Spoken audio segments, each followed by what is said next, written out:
And so when I say Chinese, I want you to scream out the nation that's associated with this. For example, if I say Chinese, you're going to say what? China. All right, let's say it with authority. When I say Chinese, you say what? China. All right, that's just a test right there. So here we go. Chinese. China. Russian. Russia. Italian. Italy. German. Germany. Swedish. Sweden. Korean. Korea. Egyptian. Egypt. Nigerian. Nigeria. Black. Exactly. Nothing. Tell him, Pastor. Tell him, Pastor. Black, nothing. I hope you were able to successfully identify the issue. The lion won't sleep tonight. 'Cause we woke now, and we woke now. I said the lion won't sleep tonight. 'Cause we woke now, and we woke now. They want us to sell our souls to barter profit. Like God's property, it's hard to market. So we steady to aim, keep your eyes on target. Cause when you got to drive, yeah, they'd rather you park it. But I don't valet, you ain't getting these keys. I'm keeping closed hands, I'm on bended knee. I'm just a reflection, dealing with 8 sections. Art mixed with life, you can feel the convection. Your lion won't sleep tonight. 'Cause we woke now, and we woke now. I said the lion won't sleep tonight. 'Cause we woke now, and we woke now. I said the I'm so glad you're here because you can bring great clarity. Can you tell us a little bit about the Sephardic Jews and how they were scattered because they went west? I sure can. Because the reason why I want to is because a lot of them, and a lot of people don't know this, are in the Caribbean. They are. In the islands. And you're one of them. I know that. I'm one of them. I know that. Because, you know, a lot of folk don't know that those roots are there. One of the first batches of slaves that came to Jamaica, they were the Sephardic Jews. It's documented. And they're all over the Caribbean, over the Caribbean, South America, Central America, and even the South Central United States. Wow. And DNA testing is a factor in all this now. You know what you are? You're an ancient Israelite. Ancient Israelite, that's who we are. That's who we are. So if you give me time, if you give me time, but all that he said, no, we don't have so many years. I know. Look at this. This is pages and pages of notes. And I promise we'll give more teaching. But here is my challenge to you. All right. I'm hearing some of your traditions. It's like the days of the Bible. Yes. Do you want to remain ancient Israelites or you want to be Jews? Do you want to remain ancient? Hitler was, and the Nazis, of course, expanded on Margaret Sanger's approach to eugenics, right? Eugenics was a movement that was born in the United States under hard doctrines of racism with the intent of eliminating the tribe of Judah in the African-American community in this country, right? To eliminate them. With the intent of eliminating the tribe of Judah in the African-American community in this country, right? To eliminate them. With the intent of eliminating the tribe of Judah in the African-American community in this country, right? To eliminate them. I was told welcome home because I'm Jewish. Every single person who's Jewish that steps off the plane, especially for their first time in Israel, is told welcome home. Let's just sit with that for a second. This right here, this is my actual ancestry. I am 88% Ashkenazi Jewish, and none of my ancestors are from the Middle East. The white man is enacting a story all over the world. We left our homes and flooded the world. We smothered culture. We smothered knowledge. We erased history and rewrote it our way. myself, I'm 100, or my grandfather is 100% Ashkenazi Jewish. Claiming to be Jewish, Ashkenazi Jewish is just a conspiracy. White men claiming to be of tribes of Israel when I'm Germanic. You know, I have no ties to Israel, no ties to Judaism. You know, except loosely written history that's been whitewashed over for centuries, and you know, it's the Renaissance. Oh yeah, right. You wipe everything clean. It's funny how exactly the Renaissance. It's this rebirth, but it's white rebirth. I think at the same exact time the Renaissance is happening, Columbus is sailing to America and committing genocide.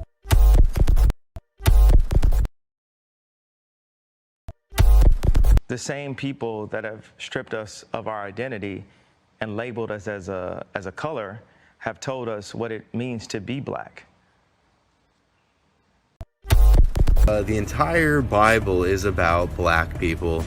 Not only was Jesus black, but every character in the Bible seems to be black too.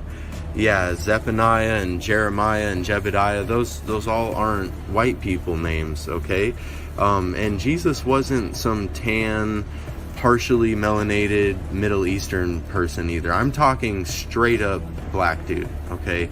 Even in the book of Revelation, when you get the vision of Daniel, he's describing someone with feet like burnt brass and white woolly hair, and we've got the deep running water voice with the red eyes, and you guys, he's black. The Jewish people are black people, like Kanye was right.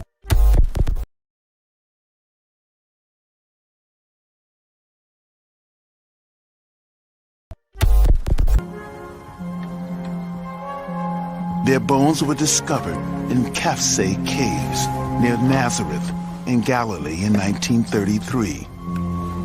13 fragile skeletons, one a woman, a tiny baby at her feet. When these bones were first uncovered, they were the oldest complete modern human skeletons ever found. The numerous skeletons that have been found in caves in Israel at the sites of Kafsay and Shkul show us that there were modern humans outside of Africa over 100,000 years ago. Those modern humans may well have gone up the Nile corridor. Those modern humans may well have gone up the Nile corridor. Those modern humans may well have gone up the Nile corridor. But the CT scan has one more surprise for Alejandro. Shammai's ethnicity. Well, they have just told me that Shammai had Nubian features, which means that their ruling family was probably Nubian, and that was unexpected. Examining Shammai's anatomy closely, the thickness of his bones and the shape of his nasal cavity, the anthropologists think he was a black African, likely from neighboring Nubia. A huge revelation that challenges the prevailing image of the Egyptian ruling class. We always thought the ancient Egyptian elites were Mediterranean type. We always thought. Genesis chapter 11 verse 10 explains the genealogy of Shem. Shem was a black man in Africa. If you repeat this fact, they can't laugh at you. If you repeat this fact, they can't laugh at you. If you repeat this fact, Want to say peace and blessings to everyone. Hope and pray all is well with you. Let me adjust my camera over here. Adjust my mic a little bit. Kind of relaxing here. Initially, I'm not going to lie to you guys. I'm a little tired here. Drained. It's been a very hectic week. But, initially I was going to reschedule this for Shabbat. But I'm going to go ahead and touch on some of this tonight because I see some of you guys were waiting, and I just don't want to have you guys waiting and then at the last minute change the lesson or change the date. So let me go and zoom this in so that way you guys can see the full presentation. Let's see here. Got a lot to cover, have a lot to cover. And I just want to encourage you guys to be encouraged. There's a lot of things that are going on this is a very brutal uh, point in history, time in history, with the election cycle that has taken place. And I just see that our people are just getting caught with the foolishness on both sides, the Democrats and the Republicans. And I'll say this again, family, they are the same wings, well, the two wings on the same bird. You know, it's just unbelievable, some of the things that I am seeing.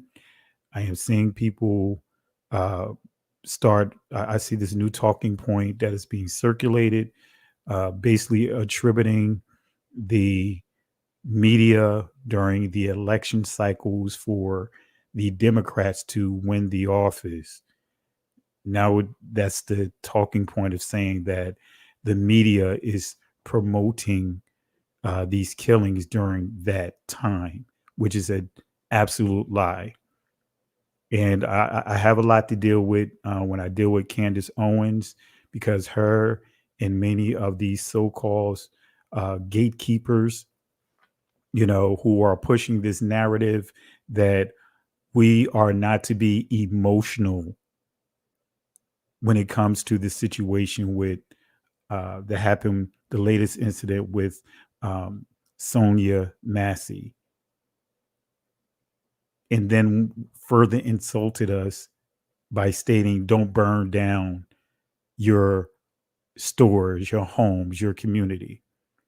So I got a video I'm going to share and a teaching I'm going to share that's going to completely knock down all the foolishness that Candace Owens and some of our brothers and sisters who are now gatekeepers for Trump and also gatekeepers for uh, the Democrats. And I'm going to knock all of that stuff down. So anyway, family, let's go ahead and get into it tonight. I don't want to completely let the cat out the bag, but I'm going to tell you this, family, again. Uh, when it's all said and done, man, stay grounded. There's a lot of foolishness that's in these YouTube streets.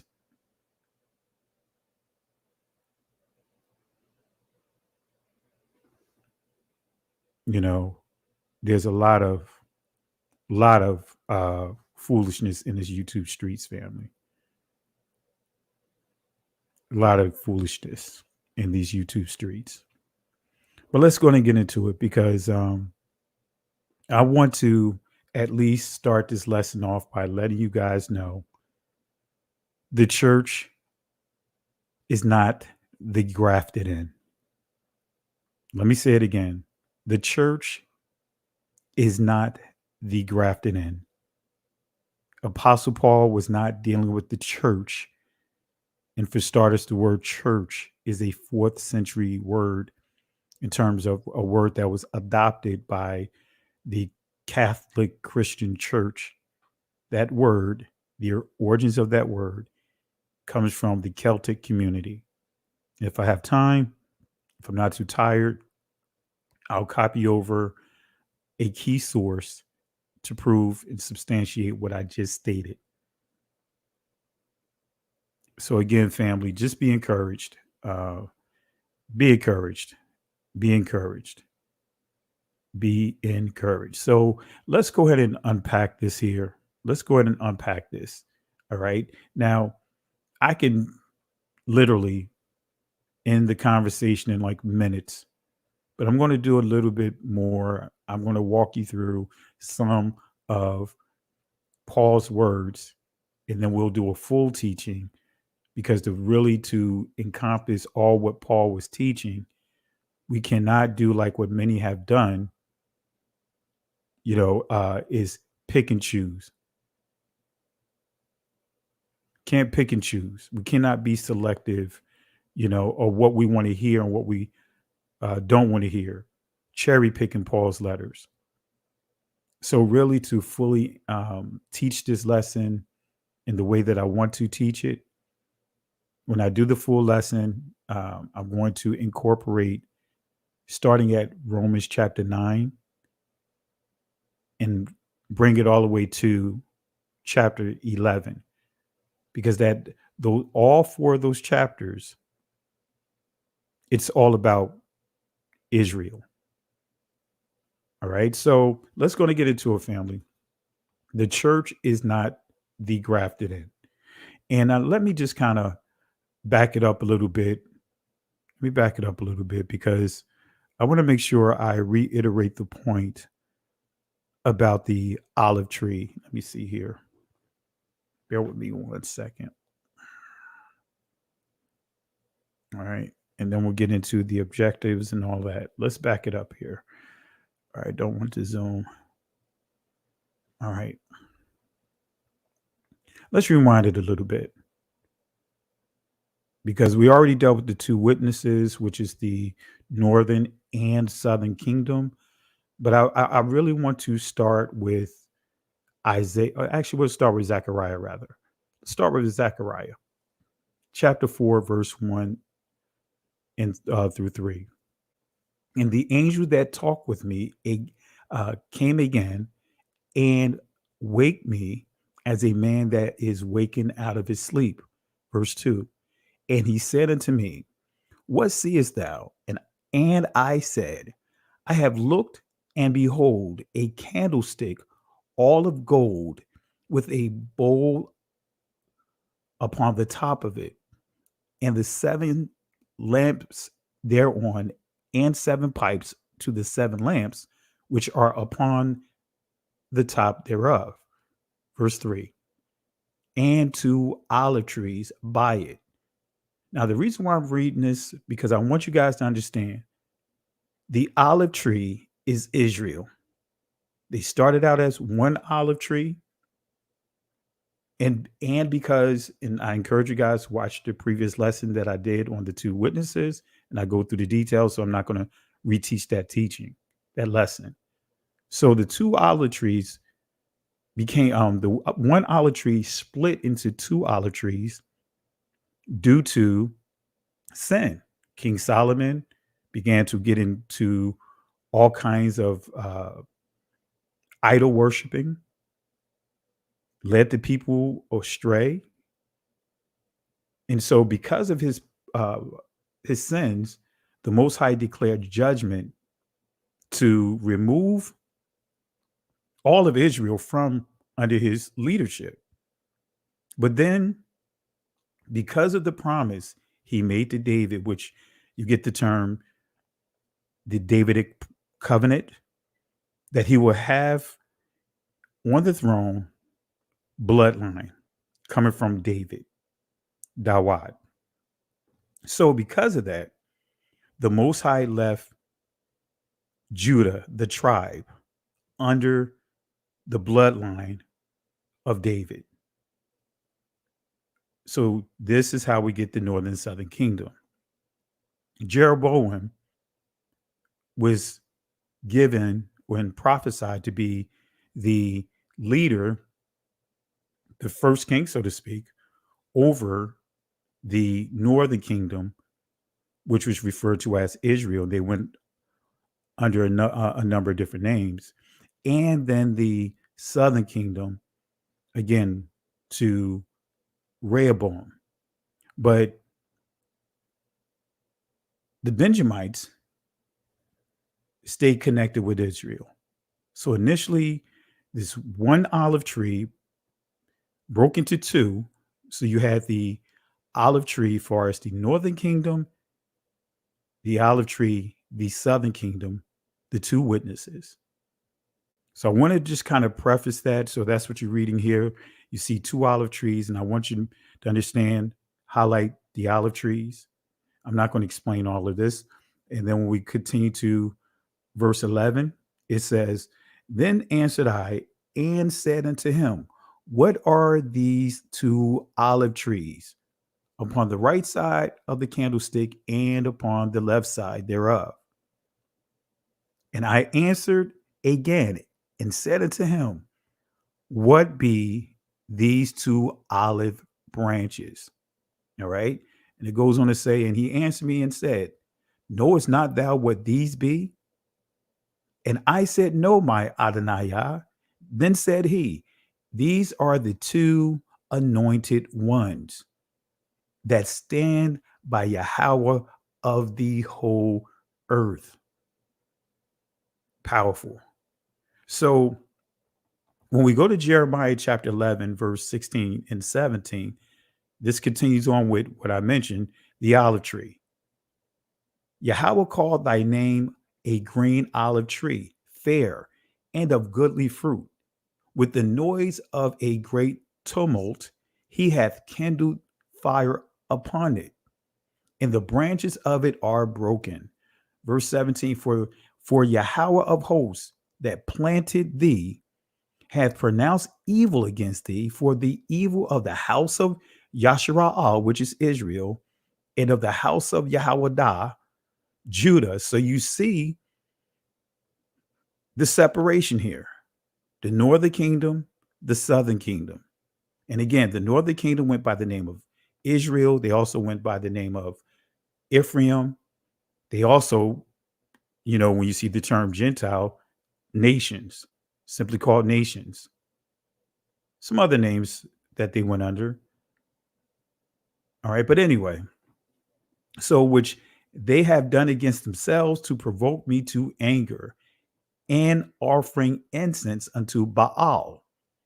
So who are the two witnesses? I already explained it to you. I'm not going to get into it. But here's another key prophecy dealing with the two witnesses, the two sticks. Ezekiel 37, starting at verse 15. The word of Yahweh came again unto me. Moreover, thou son of man, take thee one stick and write upon it. For Yahweh thou, Judah, and for the children of Yashara'al, Israel, northern southern kingdom, his companions, then take another stick and write upon it. So in this case, right, you see Yahweh, the northern kingdom. Now here, this is not referring to the southern, Yahweh, Judah, the southern kingdom. Now here, this is not referring to the northern kingdom. I want to correct myself here. But it says, for Yahweh and for the children of Yashara'al. One of the key things we have to understand, Jerusalem was under the authority of Judah, right? The southern kingdom. And a remnant of the people was there.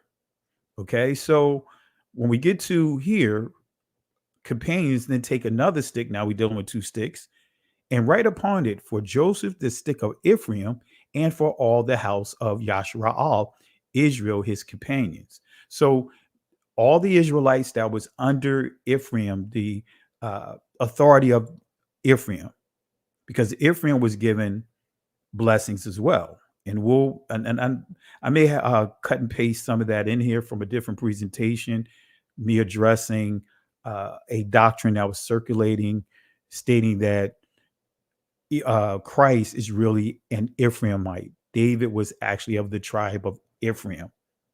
So I'm going to, if for the sake of time, I'm going to try to copy some of it over just so that way I can explain to you how Ephraim was put into power and adopted. That's if we want to tell the truth here, or not tell the truth, but give better terms or simpler terms. Adopted. Y'all hear that term adopted or grafted in. That is not referring to the church. That is not referring to the Romans or non-blood descendants of Israel. That is referring to Manasseh and also Ephraim.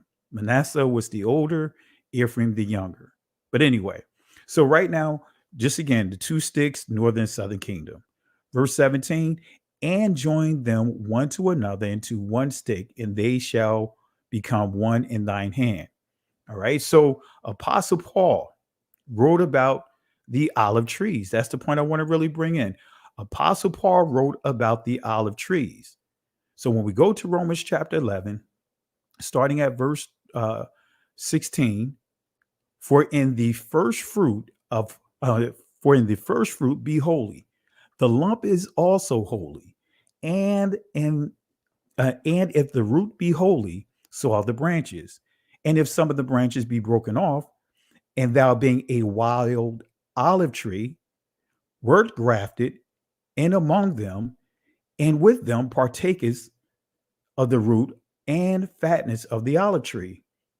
Now, if you want to simply explain this, This is dealing with Joseph, right? You had the olive tree, and if you want to refer to that as being, uh, a wild olive tree for us, the initial Israelites, however you want to interpret it.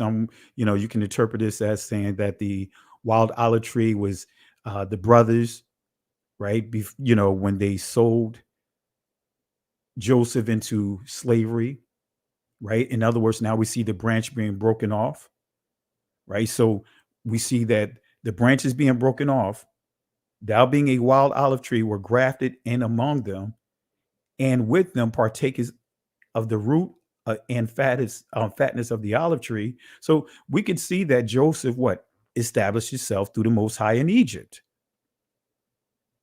right? But anyway, this is referring to Israel. We see Joseph being broken off and establishing himself in Egypt. Boast not against the branches, but if thou boast, thou bearest not the root, but the root thee, thou wilt say, then the branches were broken off that I might be grafted in. And we're going to deal with the grafted in. Well, because of unbelief, they were broken off. And thou standest by faith, be not high-minded, but fear. For if Yahweh spared not the natural branches, take heed lest he also spared not thee. So this is what's going to lead me into breaking down briefly Ephraim. The church is not grafted in. So the objectives is to identify who are the grafted in. Who are the grafted? Who is the olive tree? You guys already know we established who the olive tree is. It's not the church. There's not a single prophecy that says that the church is replacing the olive tree. Who are the branches? And I'm going to prove to you that we're still dealing with Israel. Let's start with understanding the fullness of the Gentiles and work our way backwards. So we're going to start with understanding. We're going to hit it pretty hard. We're going to come out swinging, not take a lot of time with establishing this right here. So here it is. Here it is, family. Pretty simple. Let's get an understanding of what Paul spoke on, the fullness of the Gentiles. Let's go to Romans, still in Romans chapter 11, but let's start at verse 25, and then we're going to work backwards.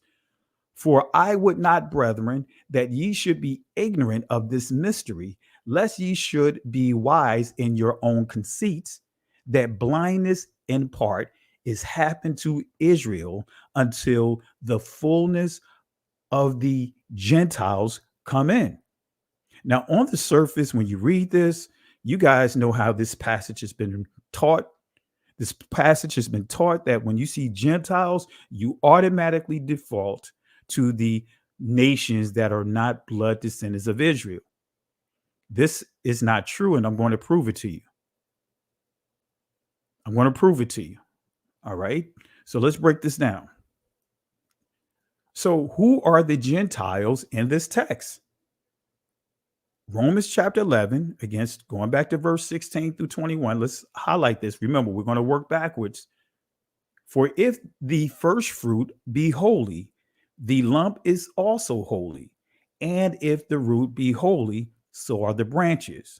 And if some of the branches be broken off, and thou being a wild olive tree, wert grafted in among them, and with them partakest of the root and the fatness of the olive tree.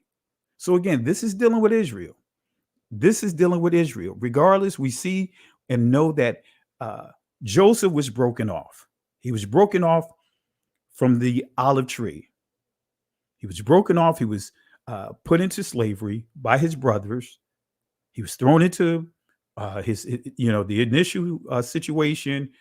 He was, a slave, a servant, and the master of the property, Potiphar's wife, made a pass on him. And the rest is history. He literally ran out his clothes according to scripture, and he was thrown into prison. So again, he's broken off. He's being broken off. But because of his gift, he was able to come out of that tough situation of being in prison to now being an advisor, so to speak, interpreting the dream of the Pharaoh. And before you know it, he is now established in Egypt as one of, you could say he was like the number 3 in charge.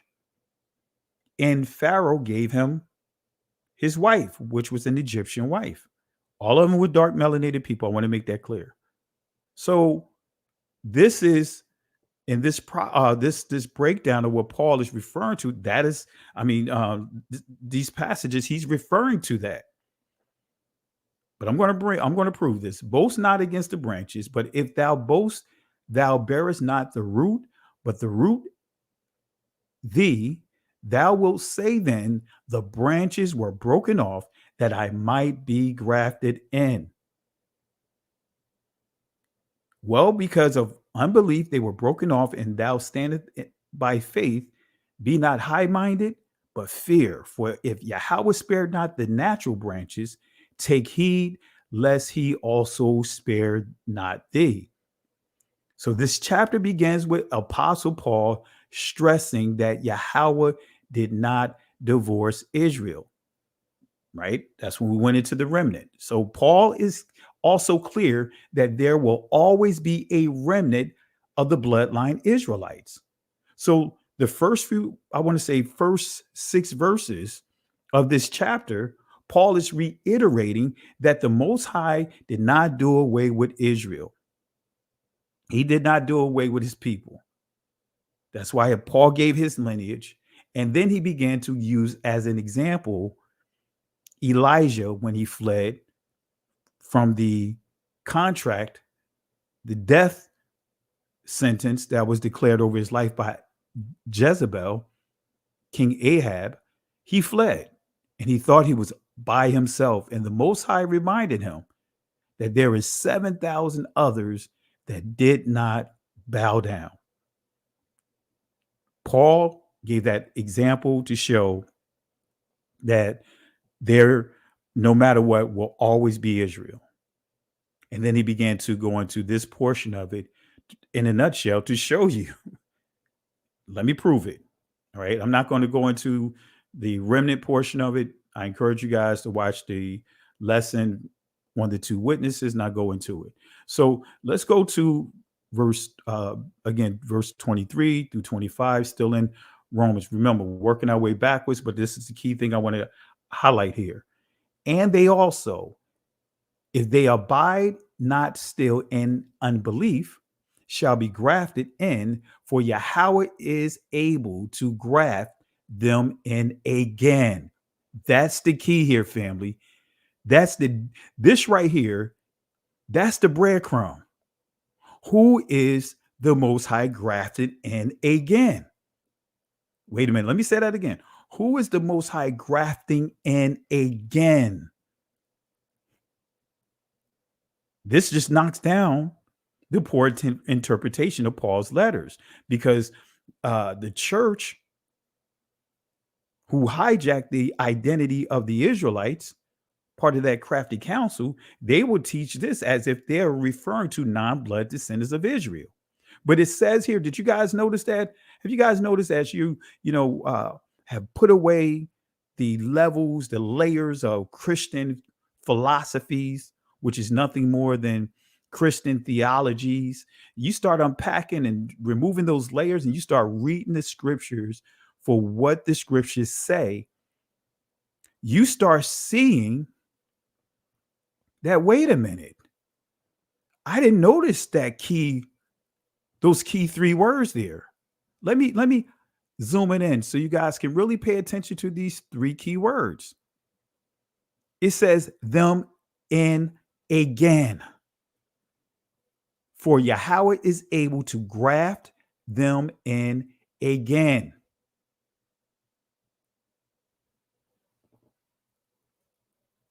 For if thou wert cut out of the olive trees, which is wild by nature, and were grafted contrary to nature into a good olive tree, how much more shall these, which be the natural branches, be grafted into their own olive tree?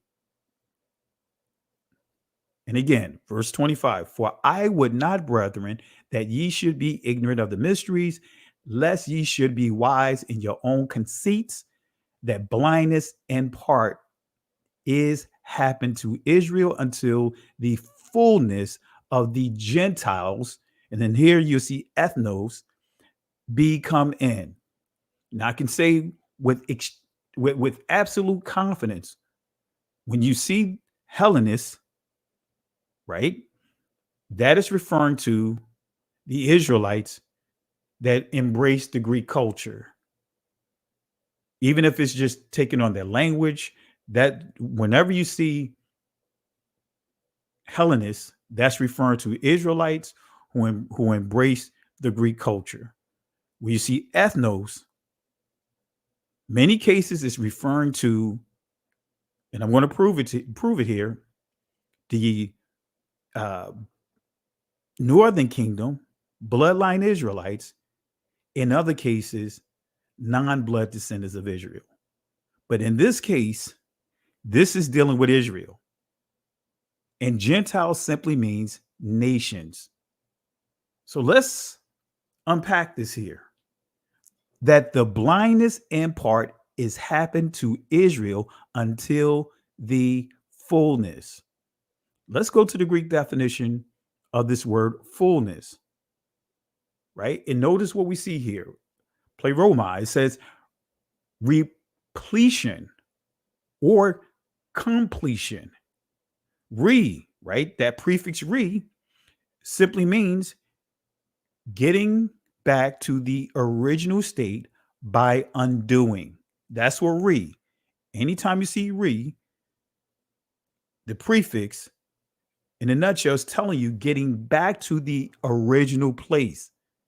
So when we see pleroma, replenish or completion, but we see fulfilling fullness, period. But I want you to also highlight this word multitude. So in your Bible, write the word multitude. In your notes, write the word multitude. Write the word multitude. This is important. So a key word under the Greek definition of fullness is multitude. What is the Hebrew word that aligns with the Greek word or the Greek definition of fullness? And guess what, family? That word is malah. And I'm pronouncing it from the ancient Hebrew. All right. The Hebrew word is malah. And here's what malah means. All right. Now, of course, you see the Israeli pronunciations over here, right? Let me bring this up here. These are different Israeli pronunciation over here. Over that you see here. I don't see the colon here, but it's supposed to be melo, and we're just still pronouncing the same. So this is the colon va. This is a vowel letter. The Y is a vowel letter in this pronunciation. So it says melo, this is shava. Anyway, I'm not explaining all this. But notice what we see, the definition of this word. That's what I want to hone in. It says fullness, fullness, fill. But here's a key word, multitude. Uh-oh. I just gave you a major breadcrumb. Multitude. Make a note, multitude. So let's bring this together. Multitude. Who are the Gentiles? Who are the Gentiles in Apostle Paul's letter to the Romans? Romans chapter 11, even though they didn't have chapters back at that time, that was inserted in the 12th century. But nevertheless, who are the Gentiles in Paul's Paul's letters to the Romans, chapter 11, teaching?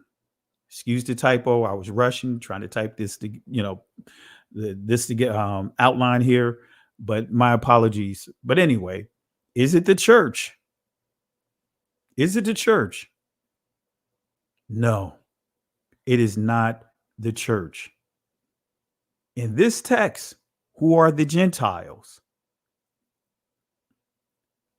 The scriptures are clear in identifying who the Gentiles are in Paul's teachings.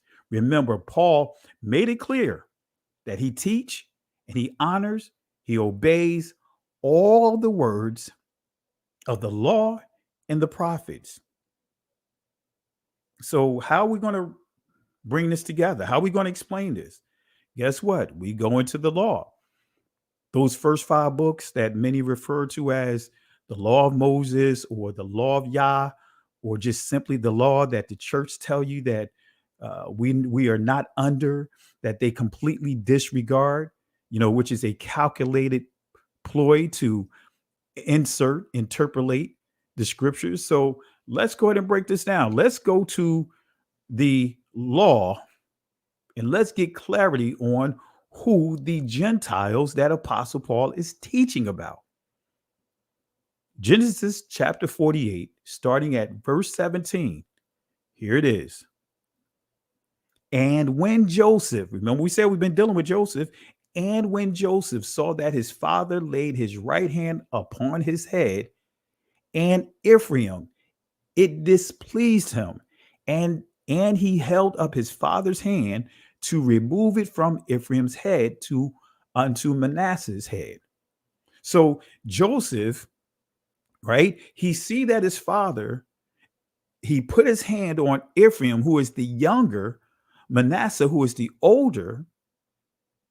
He moves his hand and puts it on the older of the two.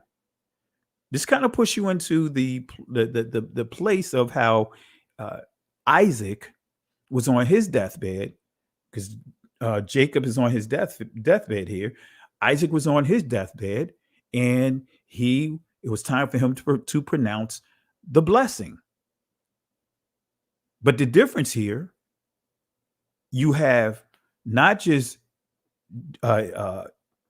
Jacob by himself with Joseph, but he also have Joseph's sons. But anyway, so let's go to verse 18. And Joseph said unto his father, not so, my father, for this is the firstborn. Put thy right hand upon his head. Verse 19. And his father refused and said, I know it, my son, I know it. He also shall become a people. Wait a minute. Now we see what? The adoption of Ephraim being what? Elevated to the first generation of Jacob's sons.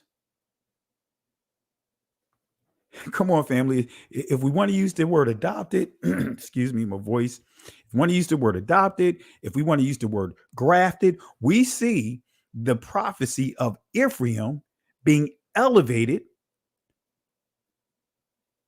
That's why it says here, but truly his younger brother shall be greater. His younger brother shall be greater than he, and his seed shall become a multitude. Malah Gayam or Gawayam. Wait a minute. So you see a multitude, Malah or Mala'ah, if we pronounce each letter as a syllable and we don't drop the last ah, this would be pronounced Mala'ah versus Malah. Then we see here Gayam. Wait a minute. This is the ancient pronunciation of the word, the Israeli word, goyim. That's right, family. This word, Gayam, someone pronounce it Gawayam. Gayam, Yam is the masculine plural, and the Israeli is goyim. You guys know what goyim means, right? The singular goy, You guys know what that means, right?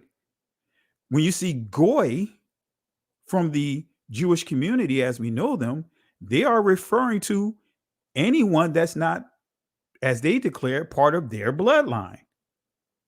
So we see Goyim being referred to, being labeled, being associated with Ephraim. Come on, fam. It's right here. It's right here, family. Let me prove it, because I'm not just going to say it, but let's go to the definition of this word. Look at here. Just what we said. Goy, shortened Goy, apparently from the same root as, and it gives the root, the source. It says a foreign nation, a Gentile. But here's the kicker: it says nation, people. At this moment, they're not being referred to as a foreign nation, even though they are being what? Adopted, even though they still what? The second generation of Israelites, technically. Because Joseph's sons are technically the nephews of Jacob's 12 sons. So they're not foreign. They're not heathen. But the prophecy is that they will be a nation, a people. In other words, one of the 12 tribes. So the Gentiles in this text is Ephraim, family. We just proved it. It's pretty simple. It's Ephraim, right? Not sure why this is hanging up here. Let me do something here. Let me see if I can close some of this stuff out.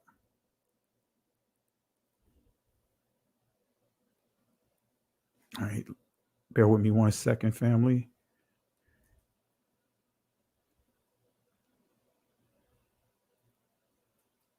All right.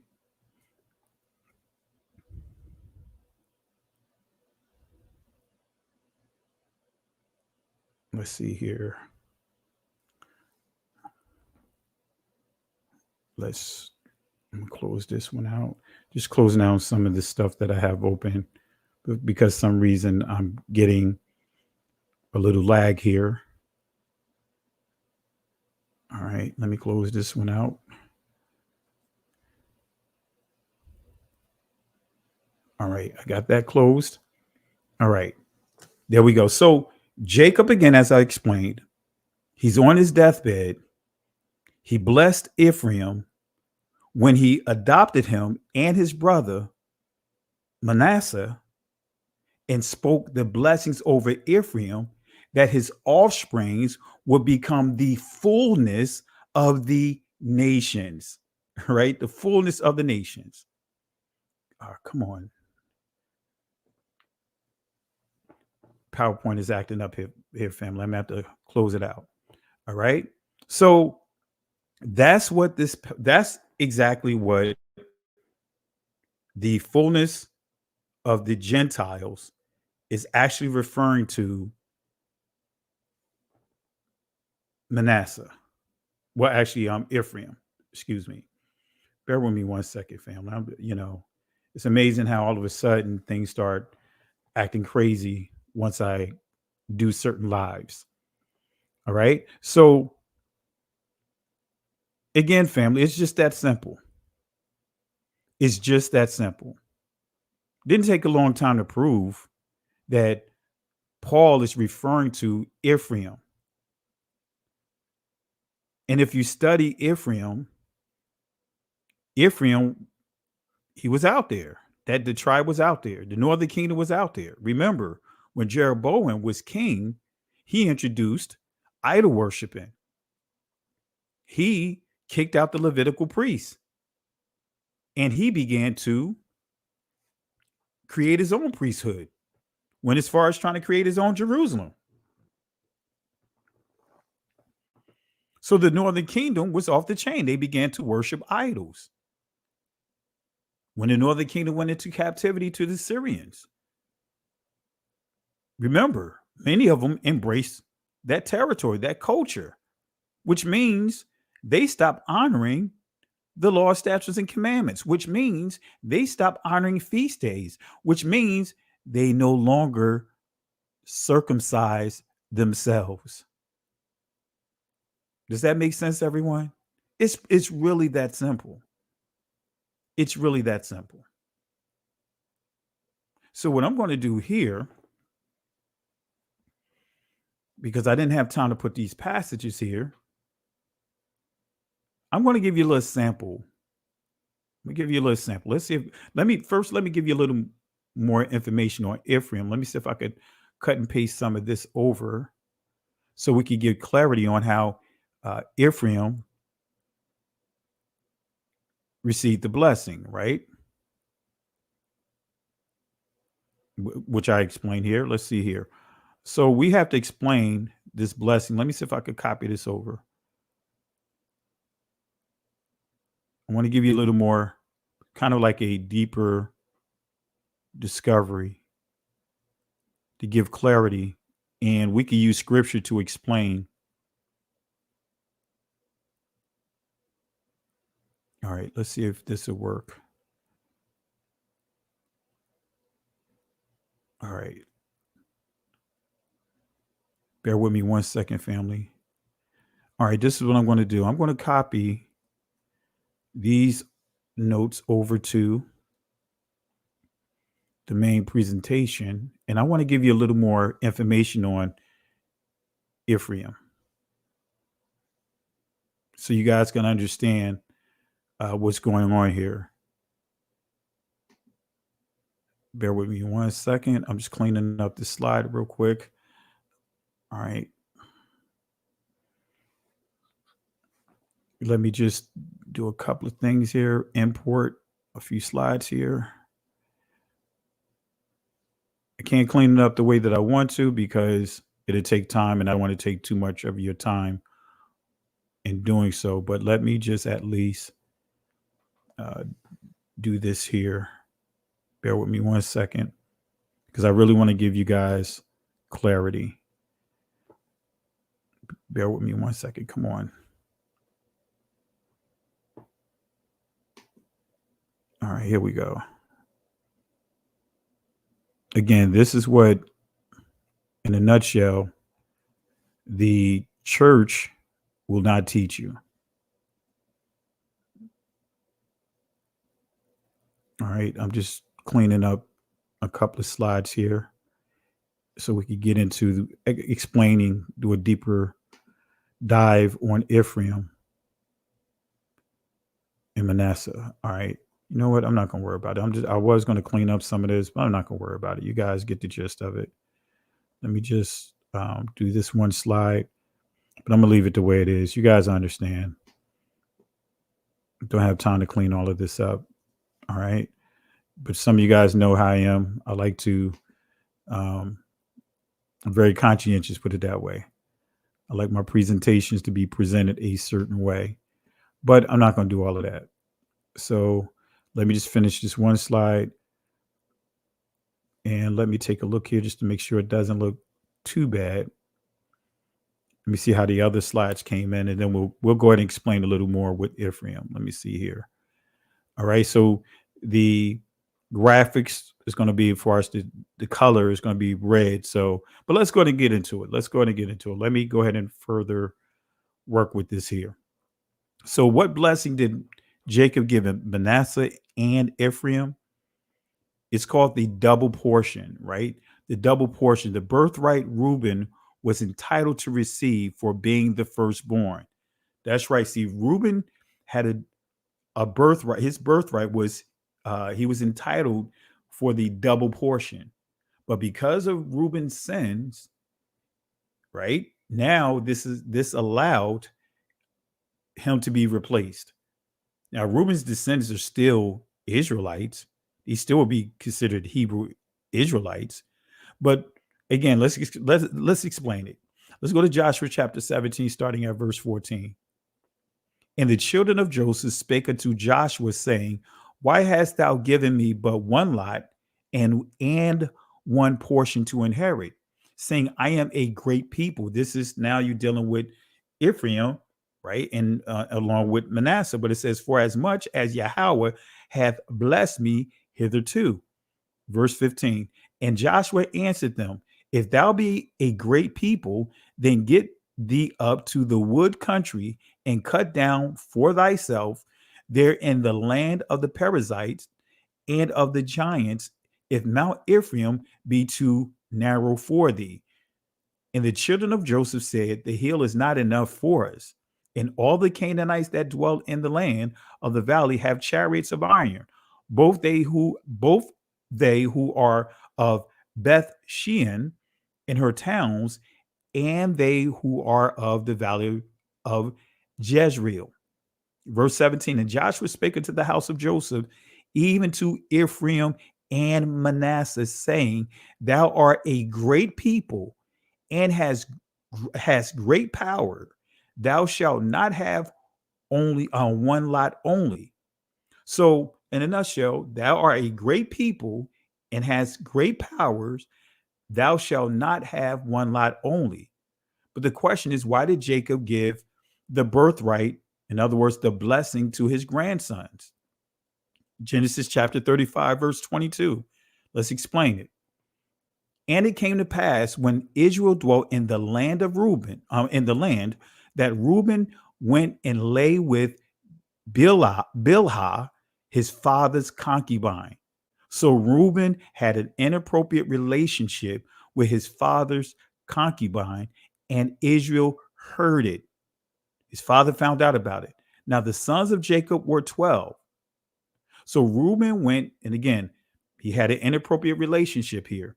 And then when you go to First Chronicles, it gives you more explanation. It gives you, actually it adds to it, gives you a clear understanding of the double portion being moved from Reuben, as I just pointed out. So let's go to First Chronicles, starting at chapter 5.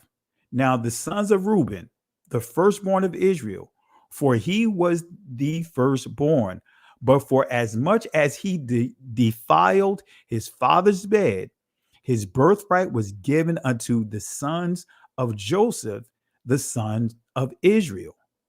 And the genealogy is not to be reckoned after the birthright. So that birthright blessing was handed down to Joseph's grandson at Jacob's deathbed. Because Reuben had an inappropriate relationship, he disrespected his father. For Judah prevailed above his brethren, and of him came the chief ruler, but the birthright was Joseph. So what does this mean? Right? Judah, the scepter, the royalty, that's why it says Judah prevailed above the brethren. He's the lawgiver, and of him came the chief ruler. This is where the royalty came from. And also the blessing of the Messiah, the messianic blessing. But the birthright, now we're dealing with the birthright, because there are two different blessings. When you deal with when you really go back and you unpack the story of Esau and Jacob, there was the birthright, which Jacob acquired first. Then later, he stole the blessing. All right. So here we go. Explaining this here. So Judah prevailed. So this is saying that Judah had the blessing, the authority, right? The lawgiver, and also the blessing of the Messiah coming through his lineage, through his bloodline. And of him came the chief ruler. But the birthright was Joseph's. In other words, the double portion was designated to Reuben. But because of Reuben's sin, it was removed from him. All right. So when we go to a translation comparison of this, when we go to the Tanakh, this is how it reads. The son of Reuben, we're just going to read a couple of verses. The son of Reuben, the firstborn of Israel, he was the firstborn, but when he defiled his father's bed, his birthright was given to the sons of Joseph, son of Israel. So he is not reckoned as firstborn in the genealogy. So that double portion of being the oldest went to Ephraim and Manasseh. Through Judah, became more powerful than his brothers, and a leader came from him. Yet the birthright belonged to Joseph. All right. So in ancient days, in the ancient times, the birthright entitled the firstborn son to receive a double inheritance and the right to become the head of the family. So this is why you see the northern kingdom not only take on the name Israel, but then also they were also referred to as Ephraim, because Ephraim was the largest of all the tribes. Because of Reuben's adultery, his double inheritance was given to Joseph's two sons, Manasseh, who was the elder, and Ephraim. Again, Judah prevailed above his brethren, and of him came the ruler. And then when we look at chief ruler, see what this word means. Notice what we see: Nagid or Nagad, right? This is where you get the word negus, Negus, right? Means governor, leader. This is where you see chief governor, chief leader, right? Civil, military, or religious commander. A commander. Then it goes on to say civil, military, or religious. But nevertheless, the key is captain, chief. Then we see here chief, governor, leader. So the royal blessing and the promised line of the Messiah was promised to Judah. Genesis 49:8. Notice what it says here. Judah, thou art he whom thy brethren shall praise. This is Jacob speaking the blessing over his sons after he spoke the blessings over his grandsons. So here in chapter 49, Jacob had all his sons come together, left no one out, and then he began to what? Pour into each one of the sons. And this is what he declared over Judah, Yahwadah. Thou art he whom thy brethren shall praise. Thy hand shall be in the neck of thine enemies. Thy father's children shall bow down before thee. So when we see here again, thy father's children shall bow down before thee. So this is the same blessing Isaac spoke of Jacob. All right. So in a nutshell, I just wanted to take a little time out to really give you proper clarity of what was going on here. Matter of fact, let me go ahead and copy this over because I want to finish that thought, because I did say this is the same blessing that was spoken. All right. So let me just do this here real quick. Let me copy these slides over, and then we'll close out this thought. And there's one other thing I want to do, kind of give you some additional proof of what I pointed out about that I'm going to use a few scriptures to really show. All right, let me see here. All right, come on. That's not what I want to do. All right, come on now. Let's try this again. All right, there we go. All right. I want to finish closing this out because I kind of left you hanging on this thought. Let me close this thought out so you fully continue to understand what's going on here. All right. Again, I didn't have time to clean this up, but it's all good. So again, this is the same blessing that Isaac spoke over Jacob. So when we go to Genesis chapter 27 and we go to verse 29, let people serve thee and nations bow down to thee, be Lord over thy brethren, and let thy mother's son bow down to thee. Cursed be everyone that curses thee, and blessed be he that blesseth thee. So Jacob got the blessing, the double portion blessing that would normally go to the elder. That was designated for Esau, but Esau sold his birthright. So now Jacob got the double portion. So let the people serve thee and the nations bow down to thee. Be Lord over thy brethren, and let thy mother's son bow down. So when we go back here, right, chapter 49, verse 9, it goes on to say, Judah is a lion's whelp, Gawar, from the prey, my son. Thou art gone up. He stooped down. He couched as a lion, and as an old lion, who shall rouse him up? The scepter, now we're dealing with the royalty. Remember, this is what was declared. Jacob declared over Judah, and we confirmed this when we went to Chronicles. The scepter shall not depart. Scepter, Shabbat, not Shabbat. You know, because Shabbat with a TH at the end, of tha, that's the day of rest. But the scepter, the word scepter in ancient Hebrew is Shabbat. So the scepter shall not depart. In other words, now we're dealing with the royalty. So it says, the scepter shall not depart from Judah, nor a lawgiver from between his feet. So this is what I pointed out. Judah is the lawgiver. This is why this telling you that the royalty, the bloodline of the royalty came through Judah. Judah had the authority over Jerusalem until Shiloh, Shayalah, come, and unto him shall the gathering of the people be. So Judah was given the blessing to be the head Nagad, right, in charge. What or who is Shiloh? Because we know we have some messianic brews, right? We have some messy antics by some of the brews who try to say Shiloh is not referring to the Messiah. So is Shiloh a place or pointing to the Messiah? Well, let's answer this.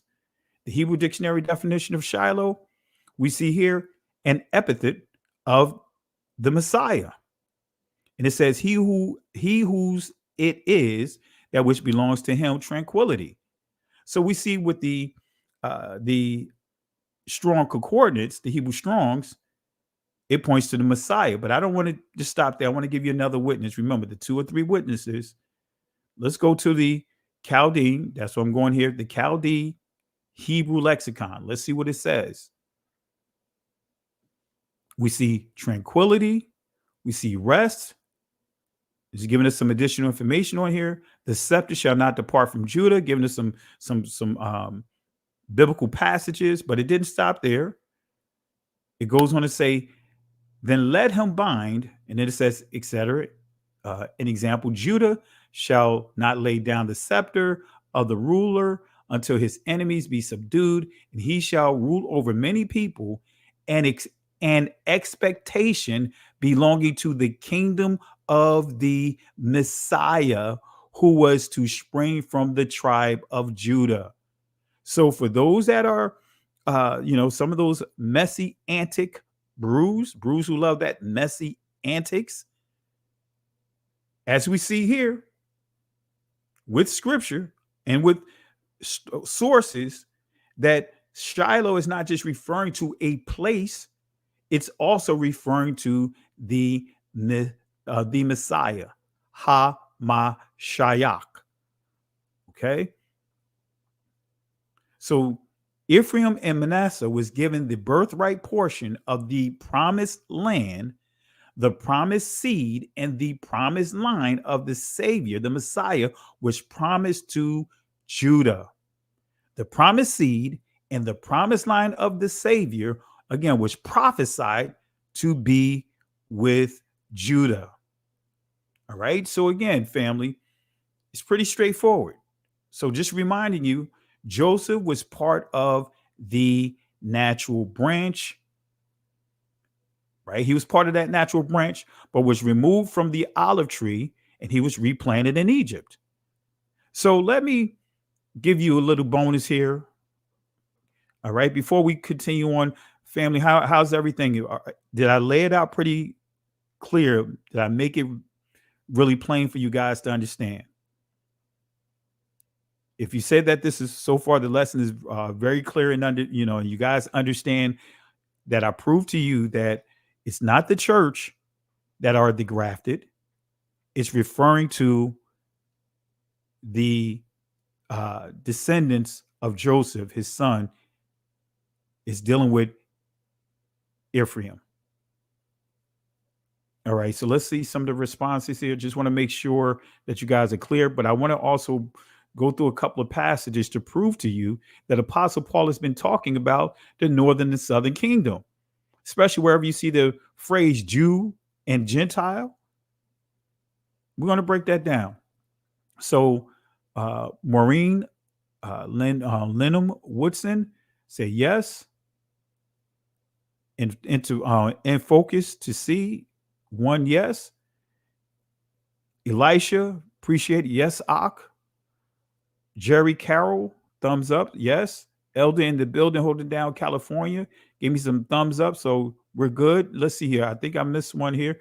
Ephraim Ban Yashara'al, in other words, son, Ephraim, son of Israel. All right. Appreciate it. Octeria. Yes, you did. Thank you, Pastor. Lion Pride. Esau sold his birthright. Yep. Yes, absolutely. So Elisha, Israel. Yep. My sister Carol. Yes. We'll look at a few more here, and then I go to another key point that I want to make. Let's see here. Excuse me if I missed some of you guys' names, but the chat is going pretty fast. Let's see here. Rosalie Miller, yes. Stacy Nelson and family support her channel. Really appreciate her, the love and support. She says yes. Tanya Horton, yes. Again, Wayne Williams, yes. Let's see who else. Truth be told, thumbs up. Barbara Rigney, yes. Let's see a couple of more. Yarash Shalom, in other words, that's Jerusalem. Always. Quahal, always. Quahal, the assembly. Always. Really appreciate it. And let's see here. El Gramillion, yes. All right. Let's see. Emma Horton, yes. So all of us agree. Shout outs to Sister E. I see you inside the chat. Also, I see Donna Nichols. She's been following me for quite some time before I even started the YouTube channel. Really appreciate her. She's been following the channel for following the teachings for quite some time. She was following me all the way back to when I was at strictly Facebook, and I was me and my cousin Bishop Majors. We were going up and down the coast, just popping up and just doing teachings, pop up Shabbats, basically. All right. So with that being said, family, I just proved to you that when we deal with grafted in Romans chapter 11, we are dealing with that whole portion of the text. When we get down to grafted in, we get down to the olive tree and the branches. That is dealing with Joseph. That is dealing with with him being torn away from his brethren, and then he rooted himself in Egypt. And now we see at the deathbed of Jacob, his sons, which is Jacob's grandsons, being adopted into being part of the 12 tribes, replacing Reuben. So his two sons took on the double portion blessing that came with the territory of Reuben. All right. So let me give you one more thing here. Let me go ahead and want to put something up here. And I'm going to have you guys, let me see here. I want to break down a little bit. And I did it on We Woke Now Extended when I was dealing with part one of the two witnesses. And I got asked a question about what I'm getting ready to cover here. Let me see here. Romans 9. All right. And we're going to break down Romans 9 real quick. So let's go ahead. Let's pull this up here, and I'm going to share the screen.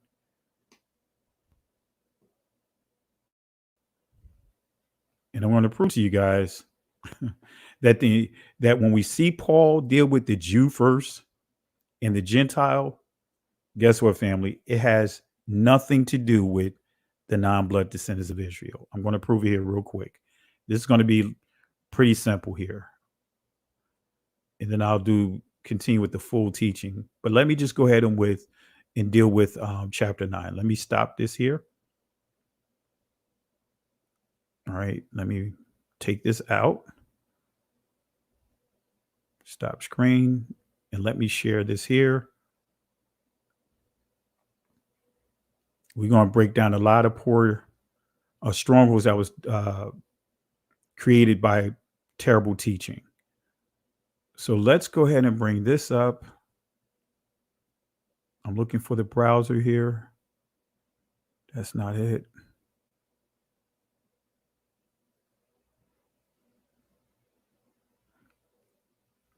All right. I'm going to share this.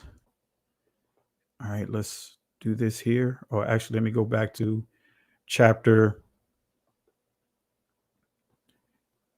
9. All right. Let's break down chapter 9, family. I'm just going to kind of wing this a little bit because what the church teach you, they have you go all the way down to and hone in on this text right here. Let me zoom this in a little bit more so you guys can see it. They'll have you focus on here, which says, what shall we say then? That the Gentiles, which followed not after righteousness, have attained to righteousness, even the righteousness which is of faith. Right? Didn't stop there, but actually, let's go go up a little bit. I went a little further too far down. Let's start right here. This is what I want to highlight. Even us, whom he hath called, not of the Jews only, but also of the Gentiles, as he saith also in Hosea. Because when you see OC, that's Hosea. I will call them my people, which were not my people, and her beloved, which was not beloved. Now, the question is, are we dealing with the church in this passage? So I'm going to say, I can say with extreme confidence that we are not dealing with the church. So let's go ahead and go there. Let's go to Hosea chapter 2. And we're going to break this down. Let me see if both tabs come up. Oh, I'm sorry. You guys can see it. Okay. So let's go to Hosea chapter 2. I'm going to zoom in and let me know if you guys can see this. All right. This is Hosea 2. And we're going to skip all the way down. This is important. We see Jezreel, but let's go here. And I will sow her unto me in the earth, and I will have mercy upon her that had not obtained mercy, and I will say to them which were not my people, thou art my people, and they shall say, thou art my God. So, family, this is pointing to this. This is what Paul quoted from. This is exactly what Paul quoted from. So Paul is quoting from Hosea. Now, is Hosea the entire book about the church? Is there anything within the book of Hosea that points to the church? And I can tell you emphatically, no. There's nothing in the book of Hosea that makes this text generic. See, the only way you can make or insert non-blood descendants of Israel in that text is if you interpolate it or you make Israel into a what term did I want to use? A metaphor, an allegory. So Paul is very specific on what he's dealing with here. So again, we're going to deal with this chapter, and I'm going to break it down real quick so you guys understand. Paul was all about Israel when he was sent to go out to the Gentiles, the uncircumcised. It wasn't the non-blood descendants of Israel. And of course, he's not turning away, because Christ did not turn away non-blood descendants of Israel. But his assignment was to restore the lost sheep of the house of Israel. All right. So let's give a little clarity, and then we're going to go to the beginning of the chapter, and we're going to walk through, and I'm going to prove to you that the entire chapter has nothing to do with the non-blood descendants of Israel, but it has everything to do with the blood descendants of Israel, the northern and the southern kingdom. So here's the kicker, right? Let's see here. Let's go back here. All right, let's go to, let me make sure I got this clear. I'm trying to toggle between. Let's see here. Let's go back to Romans, right? So we know this is Hosea chapter 2. We just read. Now let's prove that this is still in the book of Hosea. And it shall come to pass that in the place where it was said unto them, ye are not my people, there shall they be called the children of the living Elohim. Right? So let's go over here, because that quote that Paul is quoting from, he's quoting actually from Isaiah, or actually Hosea chapter 1, verse 9. So let's go to Hosea 1. Let's go to verse 9.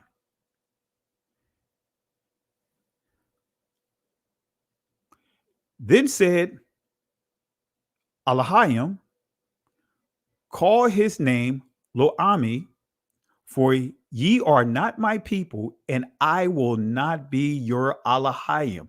Yet the number of the children of Israel, wait a minute. So I want y'all to pay attention here, family, because we see a distinction here, right? And remember, every son of that Hosea had with his wife, right? They represent a judgment of all of Israel. One child for the northern kingdom, another child for the southern kingdom. This is all about the olive tree that split, the two olive trees, as we highlighted. So yet the number of the children of Israel shall be as the sand of the sea, which cannot be measured. This is the promise going all the way back to Abraham. And it shall come to pass that in the place where it was said unto them, ye are not my people, there it shall be said unto them, ye are the sons of the living Elohim. And notice here, see, when we go to verse 11, then shall the children of Judah and the children of Israel, wait a minute, the Jew first, wait a minute, let's go back over here. Not of the Jew only, but also of the Gentiles. Let's go back over here, right? This is pretty simple, family. Verse 11, then the children of Judah, the southern kingdom, the three tribes, and the children of Israel be gathered together and appoint themselves one head. Now the two trees, the two sticks are what? Becoming one. And as I pointed out, when you go further, when we go up a little bit, we'll see how each one of the sons or children that Hosea had with his wife represents a judgment for the split kingdom. Right? So as we see here, notice what it says here. And she conceived again and bare a daughter. And Elohim said unto him, call her name Loruhamah, For I will no more have mercy upon the house of Israel. So Lo Ruhamah, this is dealing with the northern kingdom, right? That's the judgment, and that child represents that judgment. But notice what we see here. Verse 7, but I will have mercy upon the house of Judah and will save them by Yahweh their Elohim, and will not save them by bow, nor by sword, nor by. So we see, as I pointed out, each one of the sons is referring to a judgment. So just that quick, I just proved to you that we're dealing with the northern kingdom and the southern kingdom, but we're not going to stop there. We're not going to stop there. I want to give some shout outs real quick while we're here. Let me give some shout outs here. Appreciate everyone for the contributions. Let's see here. Let's start with Maureen Linham Woodson. Thank you for the love and support. The super sticker. Thank you for the love and support. Really appreciate it. Family, let's show them some love. Eddie True Love. Thank you for the love and support. And also the elder that's in the building. Family, show some love for the elder that's in the building. Love you, Pastor, for pushing through. Hallelujah. Thank you, family. I really appreciate all you guys. I really appreciate all you guys. Like me and my wife would say to our ministry, had it not been for you guys, we'll just be taking a walk by ourselves. So we really appreciate you guys. And family, we're going to press through. We're going to press through. We're going to continue to teach this truth. We're not going to back down to no one. We're going to continue to call out what's right and call out what's wrong. If there's anything among our people that is wrong, we're just going to call it out, right? But it's not trying to be malicious, but we're doing exactly what we're called to be and called to do. All right. So let's continue here. So far, just within Paul's letter, I mean, we identify when we see Jew and Gentile, because we already know the word Jew, Udeos, is referring to the southern kingdom.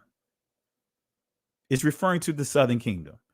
But see what the church would do, they'll try to take that word Udeos and make it all of Israel. That's a whole nother discussion. But I can say emphatically that is wrong. So what we're going to do is, let's start at the beginning of this chapter.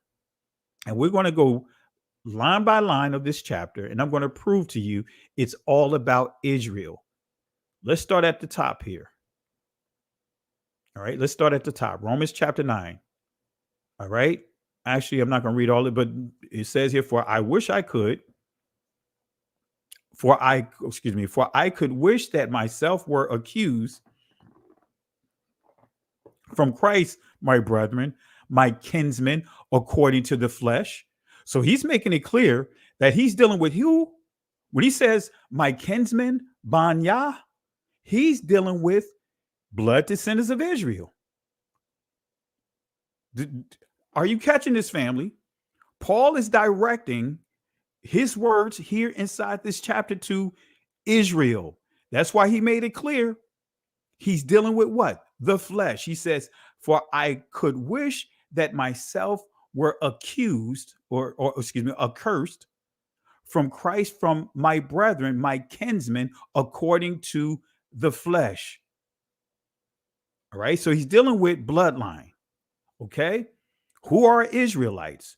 To whom pertaineth an adoption? Wait a minute. Who are Israelites? So making it clear, he's dealing with bloodline descendants of Israel.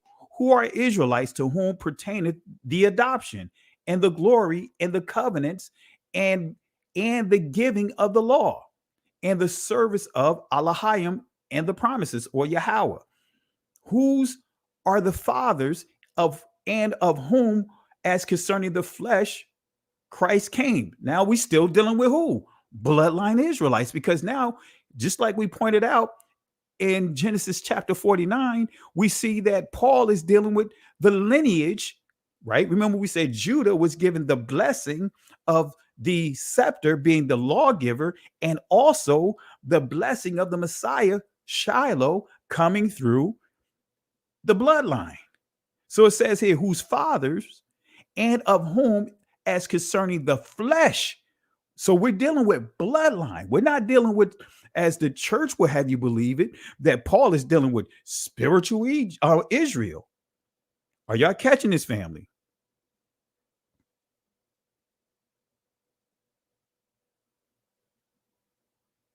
So I'm just looking at the chat. Well, I'm not, I'm not going to go into the details of it. I just encourage you, just follow along. I'm not sure where the confusion is, but I'm breaking it down line by line. Just follow me as I go along. It's really that simple. If not, you have to go back to the beginning of the lesson or go to the previous lesson and I break this down. And I also have a lesson titled Words of Confusion, and I deal with the word Jew and I deal with the word Gentile. That's under the foundational playlist. So if you're confused, if you're kind of lost here, start there and then work your way up. And that'll help you with whatever confusion that you have, because I'm not going to go back over and just reteach the lesson because we're so far ahead, so far along. But I encourage you, either go to the beginning of this lesson or go to the playlist and look for the lesson that's titled Words of Confusion.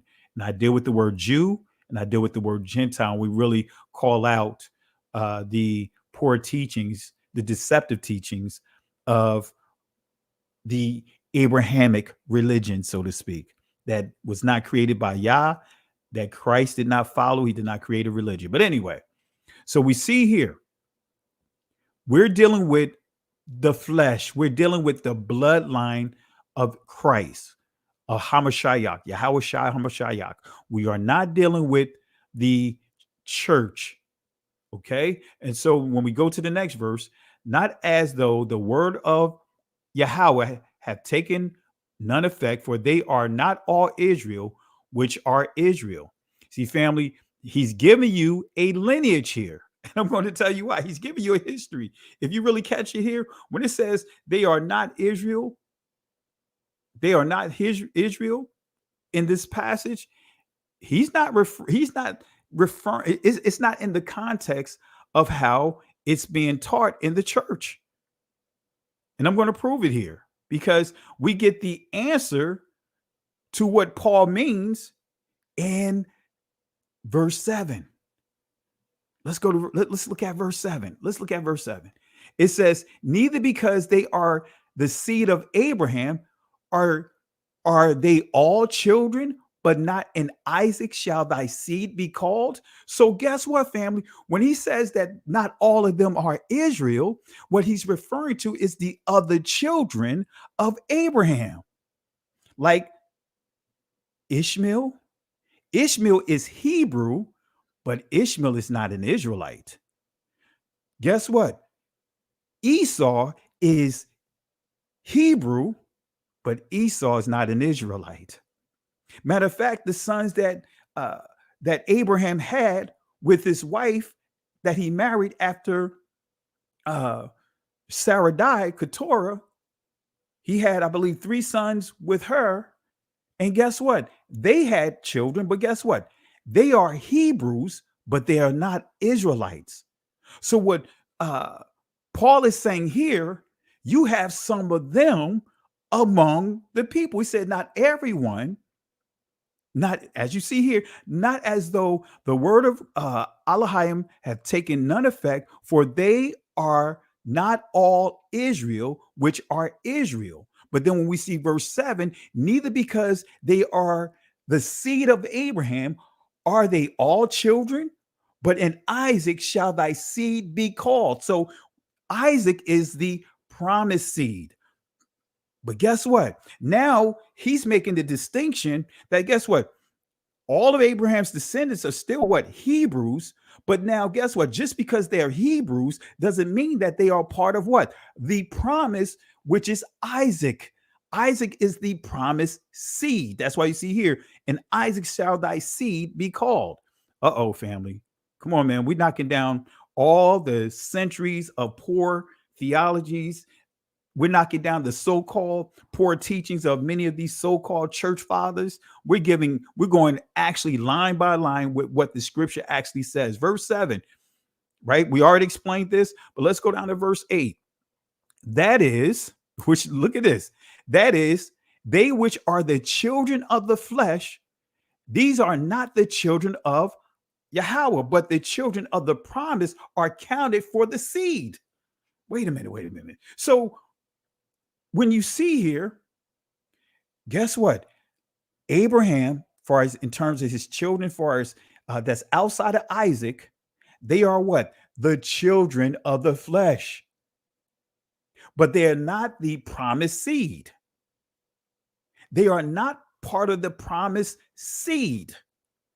Though the Most High honored his promise that he made to Abraham that he was going to be a father of many nations, great nations, his seed is going to be, you cannot count them. But guess what? He honored his promise with Ishmael, but Ishmael was not the promise. He was not counted as the promised seed.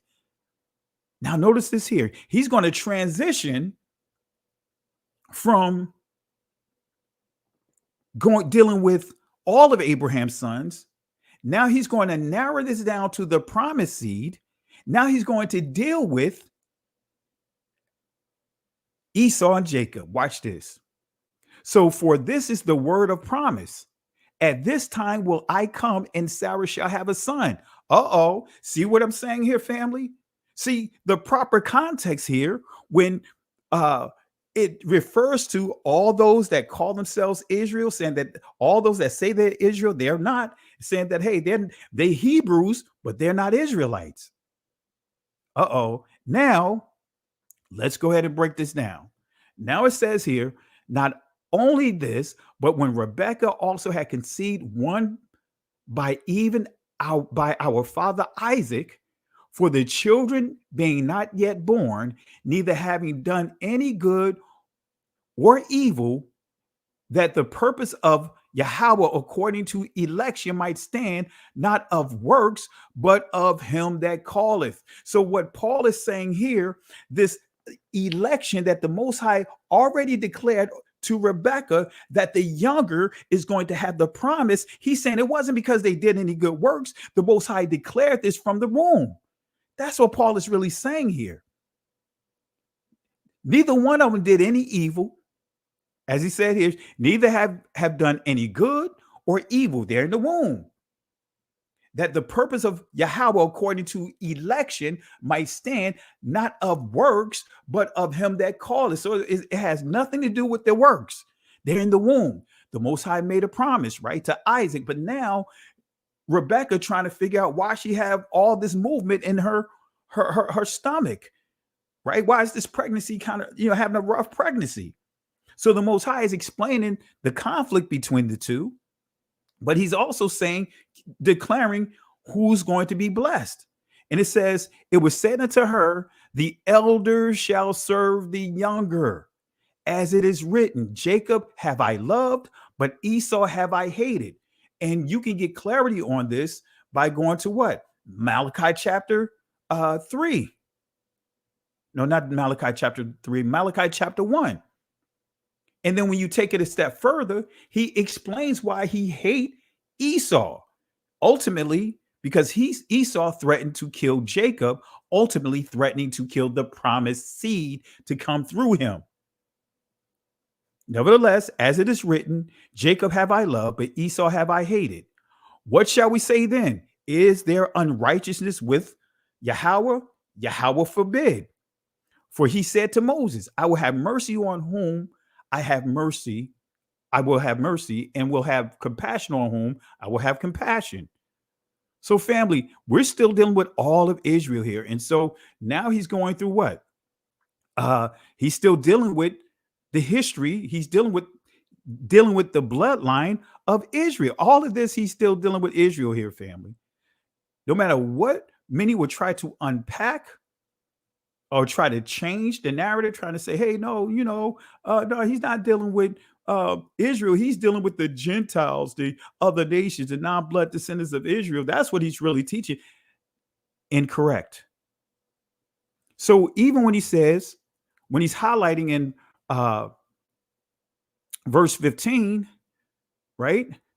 For he said to Moses, I will have mercy on whom I will have mercy, and and I will have compassion on whom I will have compassion. Guess what he's teaching from? Guess what he's quoting from? He's quoting from Exodus chapter 33, verse 9. All right. I'm not going to read it. I'm just kind of going through here. All right. So let's fast forward.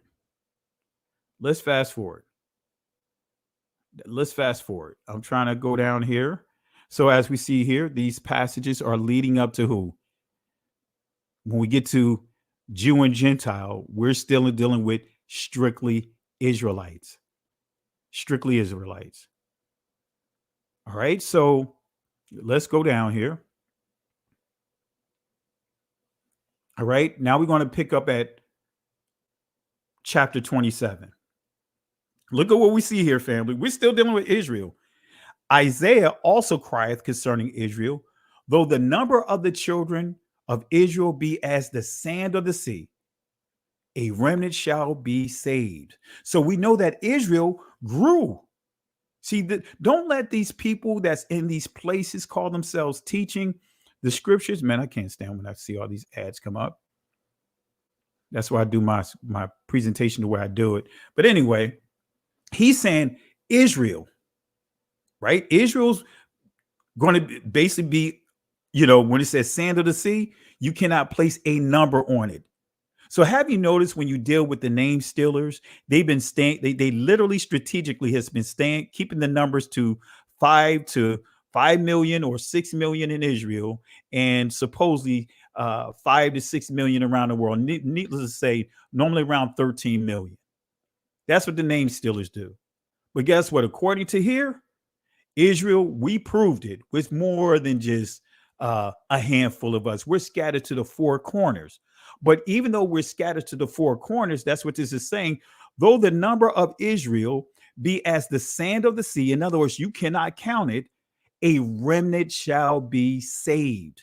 So this means that even though we're going to have bloodline Israels scattered all throughout the world, the four corners of this earth, not all of them are going to be in the will of the Father because they're rejecting the Father even today. To this day, you have bloodline Israelites that are rejecting the Father, but the Most High says that, guess what? I'm going to have a remnant in place. Even though Israel is going to be, you see it right now. You see it, a number of different tribes, a number of different groups being identified as being bloodline Israelites. But guess what? Look at what's happening. Even within our brothers and sisters in this country, bloodline Israelites, but guess what? Still falling to sin. Many of them don't believe in Christ. Many of them are indulging in all kinds of things that the Most High said not to do. So the remnant is the remnant, just like in 1 Kings chapter 19, even as Paul talked about when he revisited this, the remnant in Romans chapter 11, he made it clear that there's going to be a remnant that did not sell out. There's going to be a remnant that did not bow down. Now we get into what? The 144,000. That is what? Part of all the 12 tribes. That is the remnant, the 144,000. That is giving you an idea of what? A remnant from each one of the tribes. Even though, guess what? It was more than just the 144,000. But those are the ones that said that did not sell out at all. But anyway, let me get back over here. So we're going line by line, family. I'm freestyling here. It says, for he will finish the work and cut it short in righteousness, because a work will the Lord or Yahweh make upon the earth. But we see here verse 27, because I still need to give you some passages for verse 27. So if we go to Isaiah 10:22, chapter 10, verse 22, we're going to see that that's what Paul is quoting. Paul is quoting from the law and the prophets. He's teaching from the law and the prophets. So if we go to Isaiah, let's go to the top here. All right. So we need to go to Isaiah chapter 10, verse 22.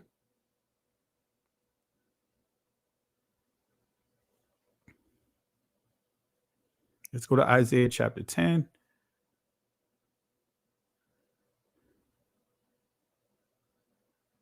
All right. And we're going to skip down to verse 22. Let's see what it says. Notice what it says here. All right. For though thy people, Israel, be as the sand of the sea, yet a remnant of them shall return. The consumption decree shall overflow with righteous. And it goes on to say, for Yahweh Elohim of hosts shall make a consumption even determined in the midst of the land. All right. So we're still dealing with Israel. Paul is quoting through the all through this chapter. We see the law and the prophets here. But notice when we go down, we want to skip down to verse 29.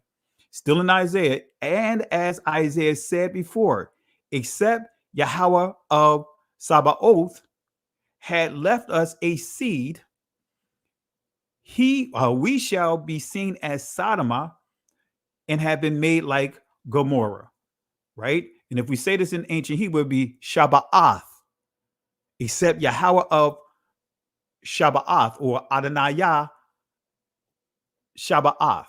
All right, but nevertheless, let's see exactly what Paul is referring to. What is he quoting here? Actually, what he's doing is he's quoting Isaiah. Let's go to verse 1, chapter 9, rather, verse 1. Let's go to Isaiah chapter 1, verse 9. All right. Let's see here.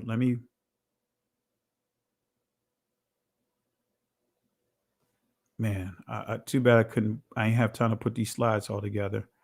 Let me see if I could just drop down. I'll do it this way. It'd be easier. Quicker. Isaiah 1. And let's go to verse 9. Look at this, family. Look at this. Paul is quoting, and he's constantly referring to who? Just proving that he's referring to not the church. He's referring to the northern and southern kingdom. Except Yahweh of hosts, right? Shaba'ath had left unto us a very small remnant.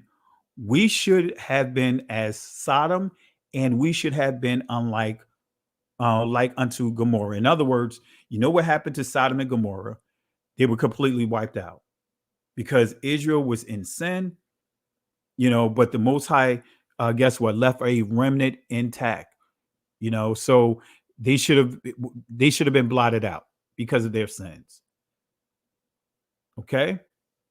All right.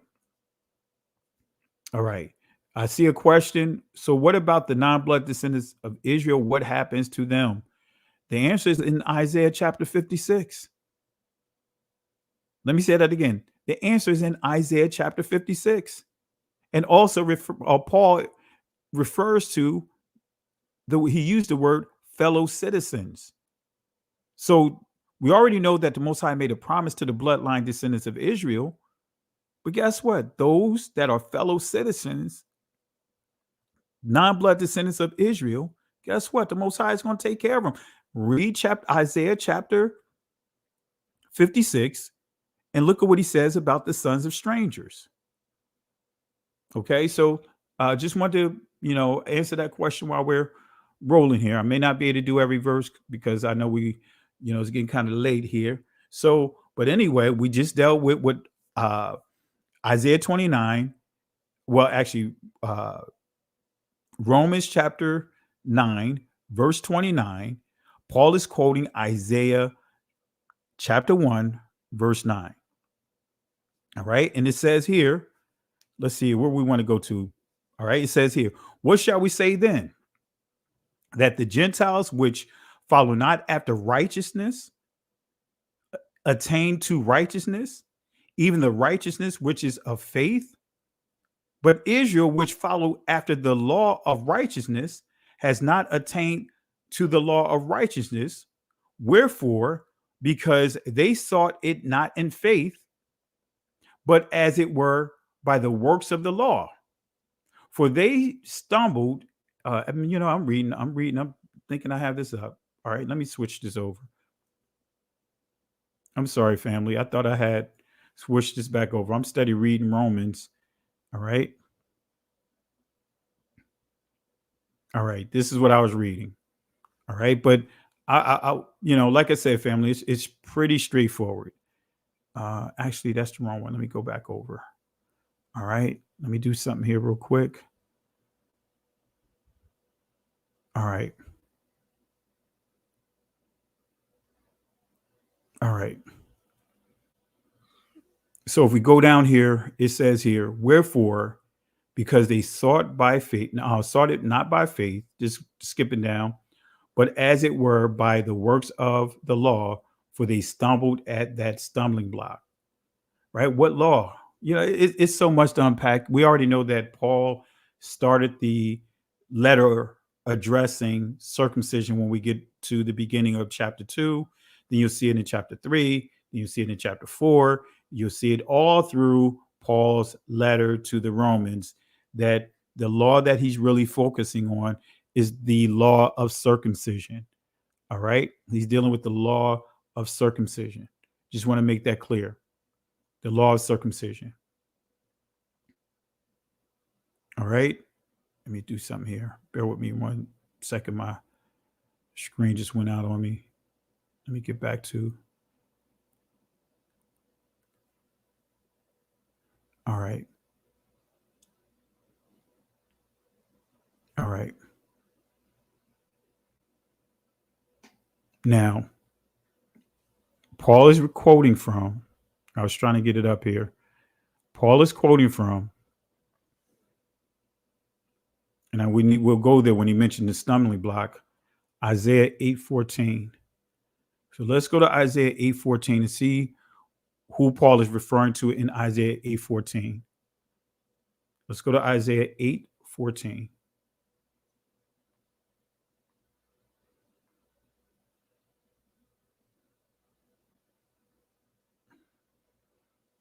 Eight 14.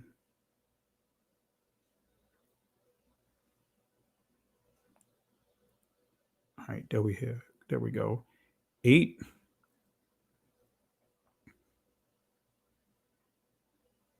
And then we go down to 14.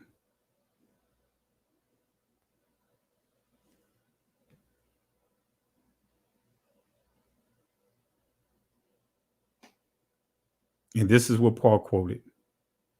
And he said, and he shall be for a sanctuary, but for a stone of stumbling and for a rock of offense to both the house of Israel, for a gin and for a snare to the inhabitants of Jerusalem. So now when you see here in this text, right, the house of Israel, right, and then we also see the house of Judah, right? We already know the house of Israel.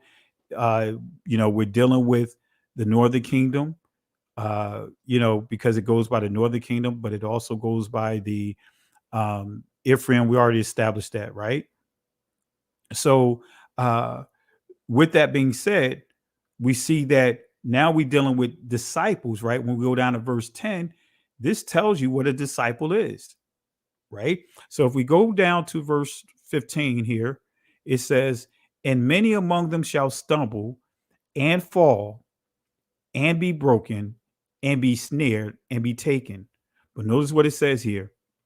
Bind up the testimonies, seal the law among my disciples.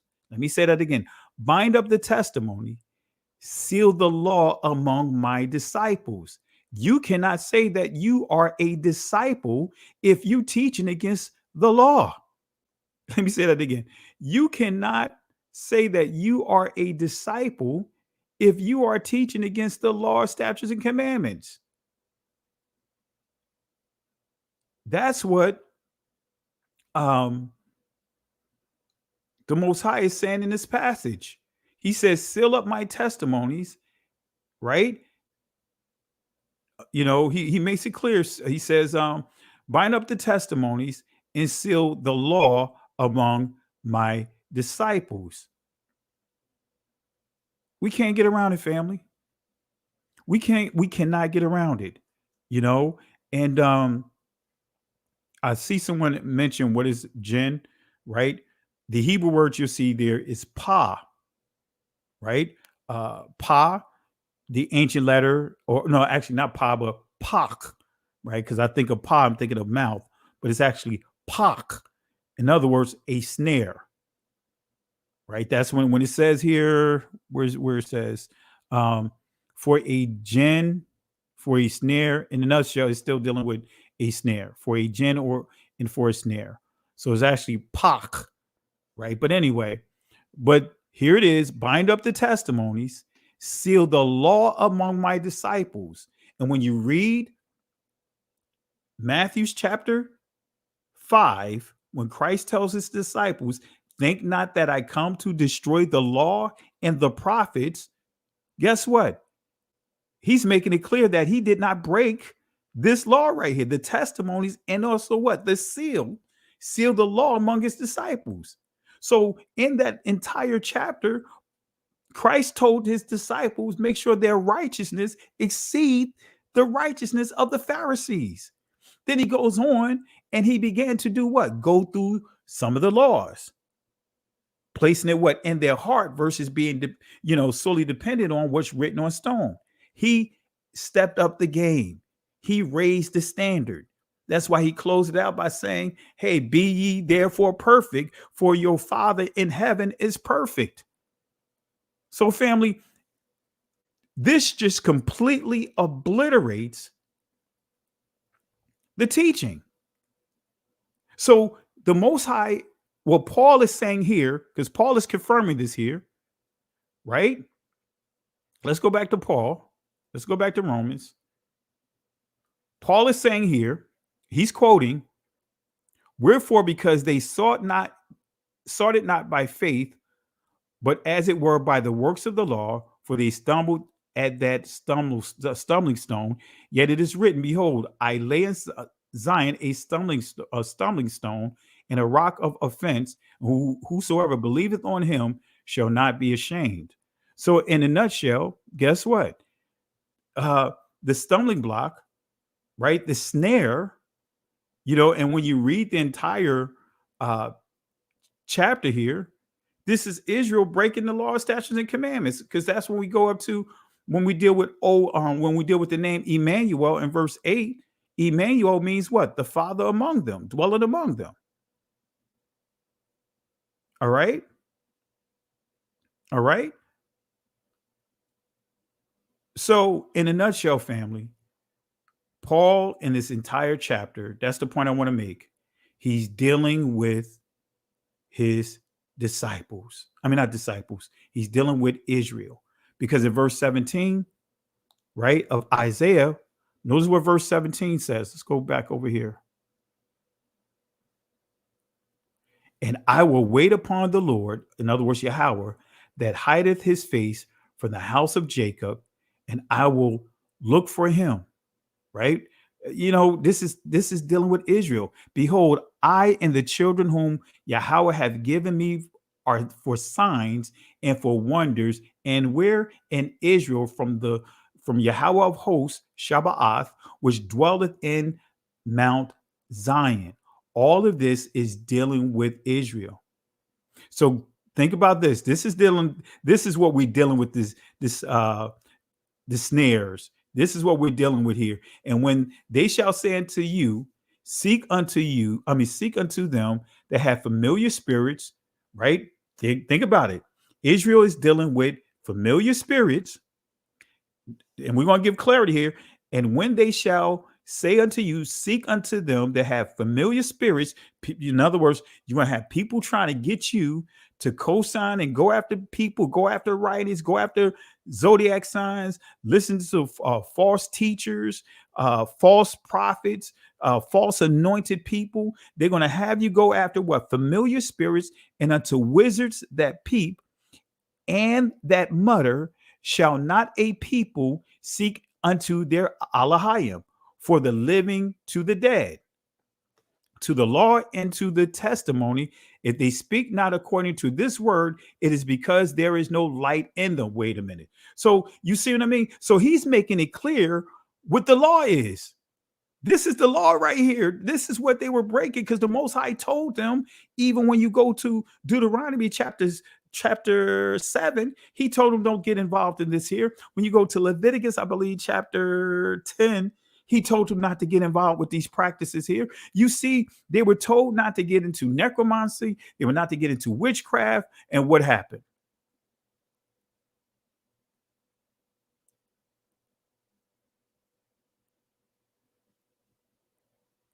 So, guess what? If they don't speak according to the law and the testimonies of the Most High, it says, if they speak not according to this word, it is because there is no light in them. And guess what?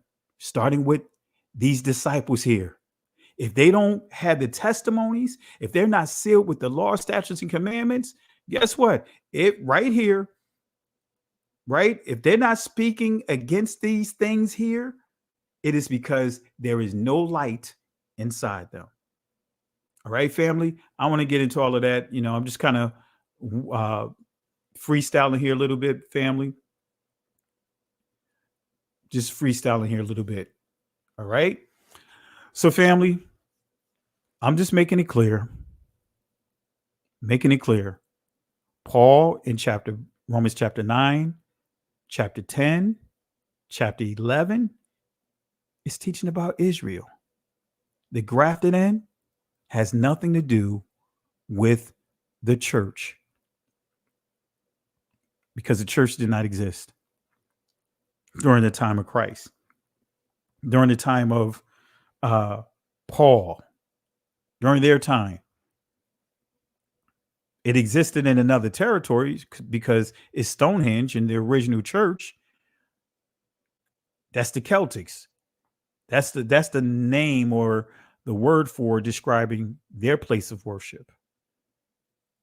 But among our community, among our ancestors, the called out assembly was called Kal Quahal Ha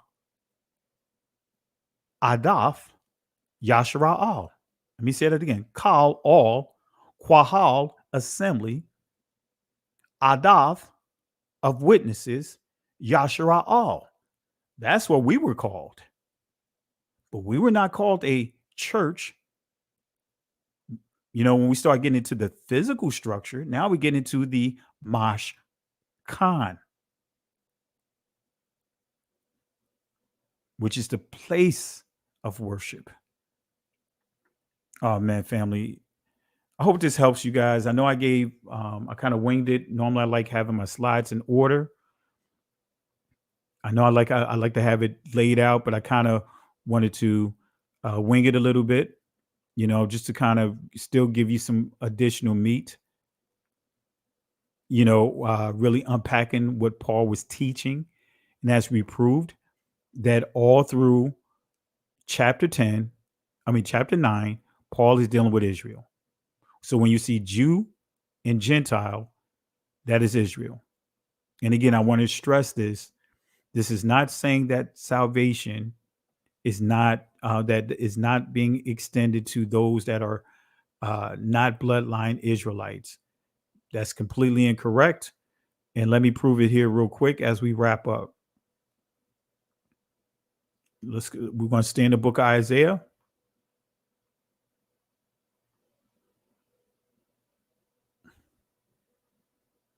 All right, let's go to chapter 56.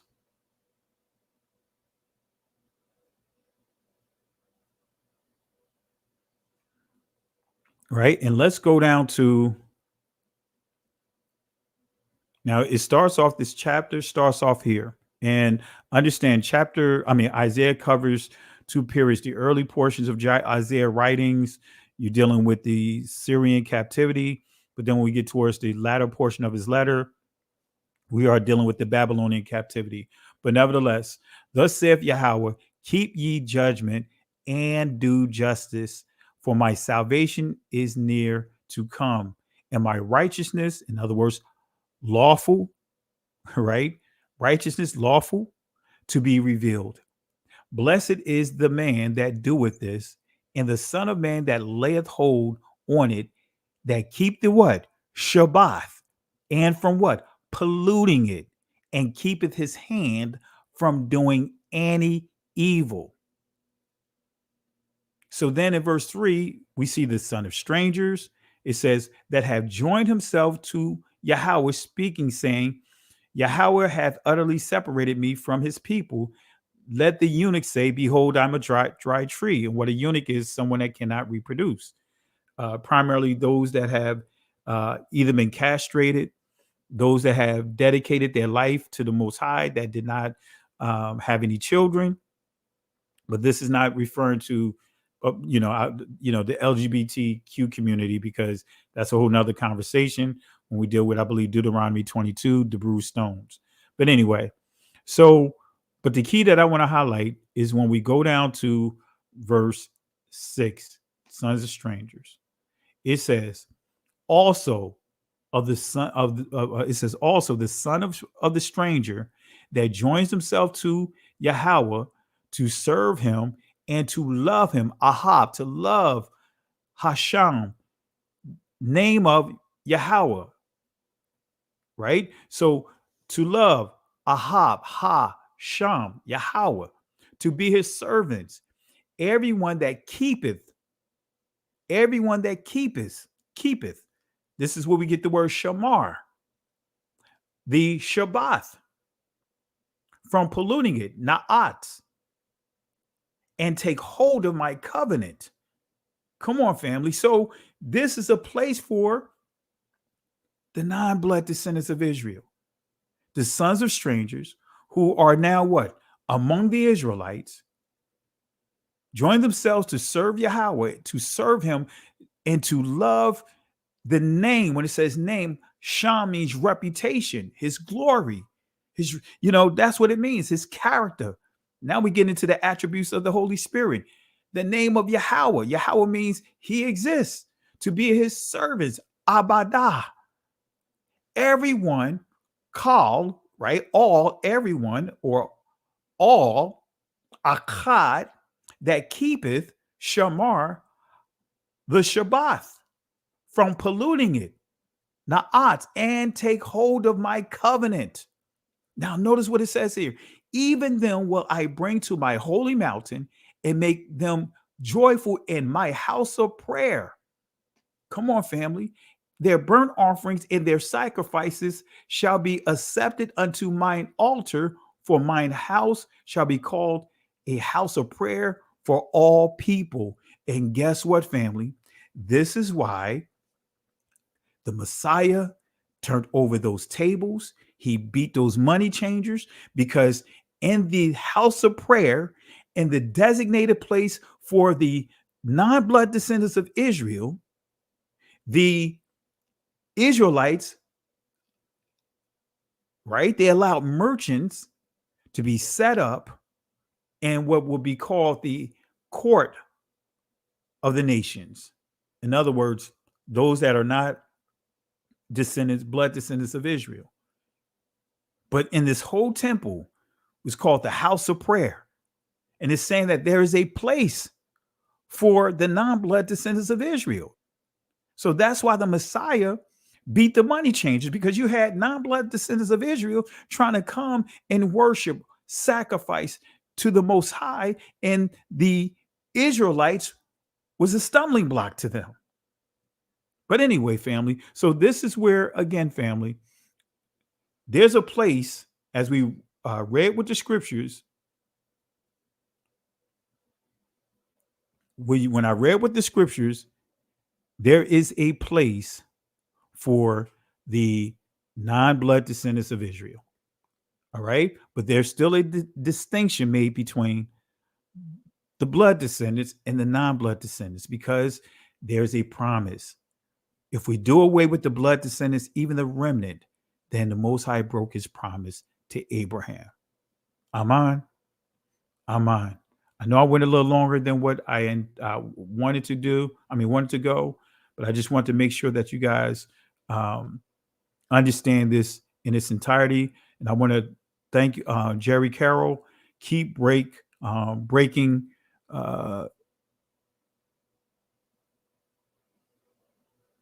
Keep breaking it down. I believe that's what he's saying, Pastor Kelly.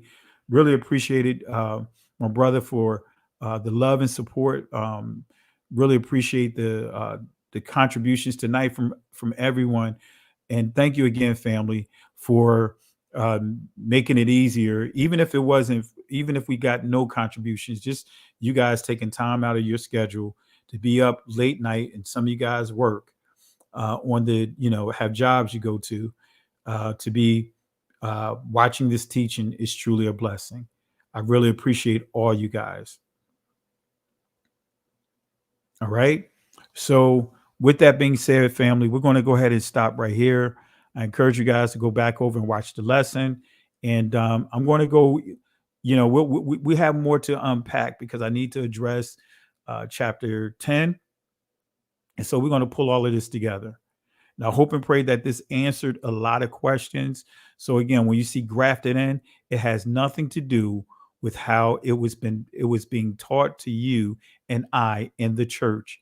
It had nothing to do with the church. Oh, I'm sorry. She is a woman, Pastor Jerry is an elder.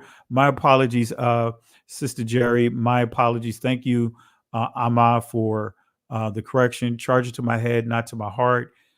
Please forgive me. Want to apologize for referring to you as a male. Thank you again for the contribution tonight. And family, again, I want to apologize to the elder, Sister Jerry. Want to apologize to you, Sister Carol, Jerry Carroll. Want to apologize to you for, not intentionally, but referring to you as a male. My apologies. Again, thank you for the love and support. So with that being said, family, we're going to go ahead and wrap it up here. I encourage you guys to go back over the lesson. Feel free, even though the conversation, the chat will end, continue to keep the discussion going. Share this teaching. Share it. Share it on your channels. Share it on your YouTube spaces, your social media spaces, and continue to if you want to make clips out of this video, do so. Go forward. Do whatever the Most High put on your heart. I'm not one of those that are trying to strike people down if they use any of the material for us in terms of these teachings and posted on your channels. Only thing I ask is just show me some love. You know what I mean? Just at least just make a reference, But anyway, if anyone knows about the Edomites, please let me know. I encourage you to watch the lesson that I did on the Edomites, on the Edomite king or whatever, and I give you clarity on the Edomites. So I encourage you guys to go there, and I encourage you to go there, watch that lesson, and I give I explain a lot about the Edomites. So I really appreciate it again, the love and supports. But with that being said, family, don't want to prolong the lesson here longer than what it went. In the words of Moses, or should I say in the words of Yahweh, that he had given to Moses to encourage the children of Israel in Exodus chapter 14, verse 13 to 14. He said, "Fear ye not, stand still, see the salvation of Yahweh. These Egyptians that you see here today will not have power over you ever again. The Most High will fight for you." But here's the kicker, family. We have to hold our peace. The Hebrew word that's in that text is not shalom. And I know some of you guys would say shalom. That's a whole nother discussion. But the Hebrew word there is charash, which means be quiet. Can't go back. Can't stay here. Keep moving forward. Shalom. Listen, Genesis chapter 11, verse 10 explains the genealogy of Shem. Shem was a black man in Africa. If you repeat this back, Genesis 14, verse 13, Abraham steps on the scene. Being a descendant of Shem, which is a fact, means Abraham too was black. Abraham, born in the city of a black man, called Nimrod, grandson of Ham. Ham had 4 sons. One was named Canaan. Here, let me do some explaining. Abraham, Isaac was Jacob had 12 sons, for real, and these were the children of Israel, according to Genesis chapter 10. These were the children of Israel, according to Genesis chapter 10.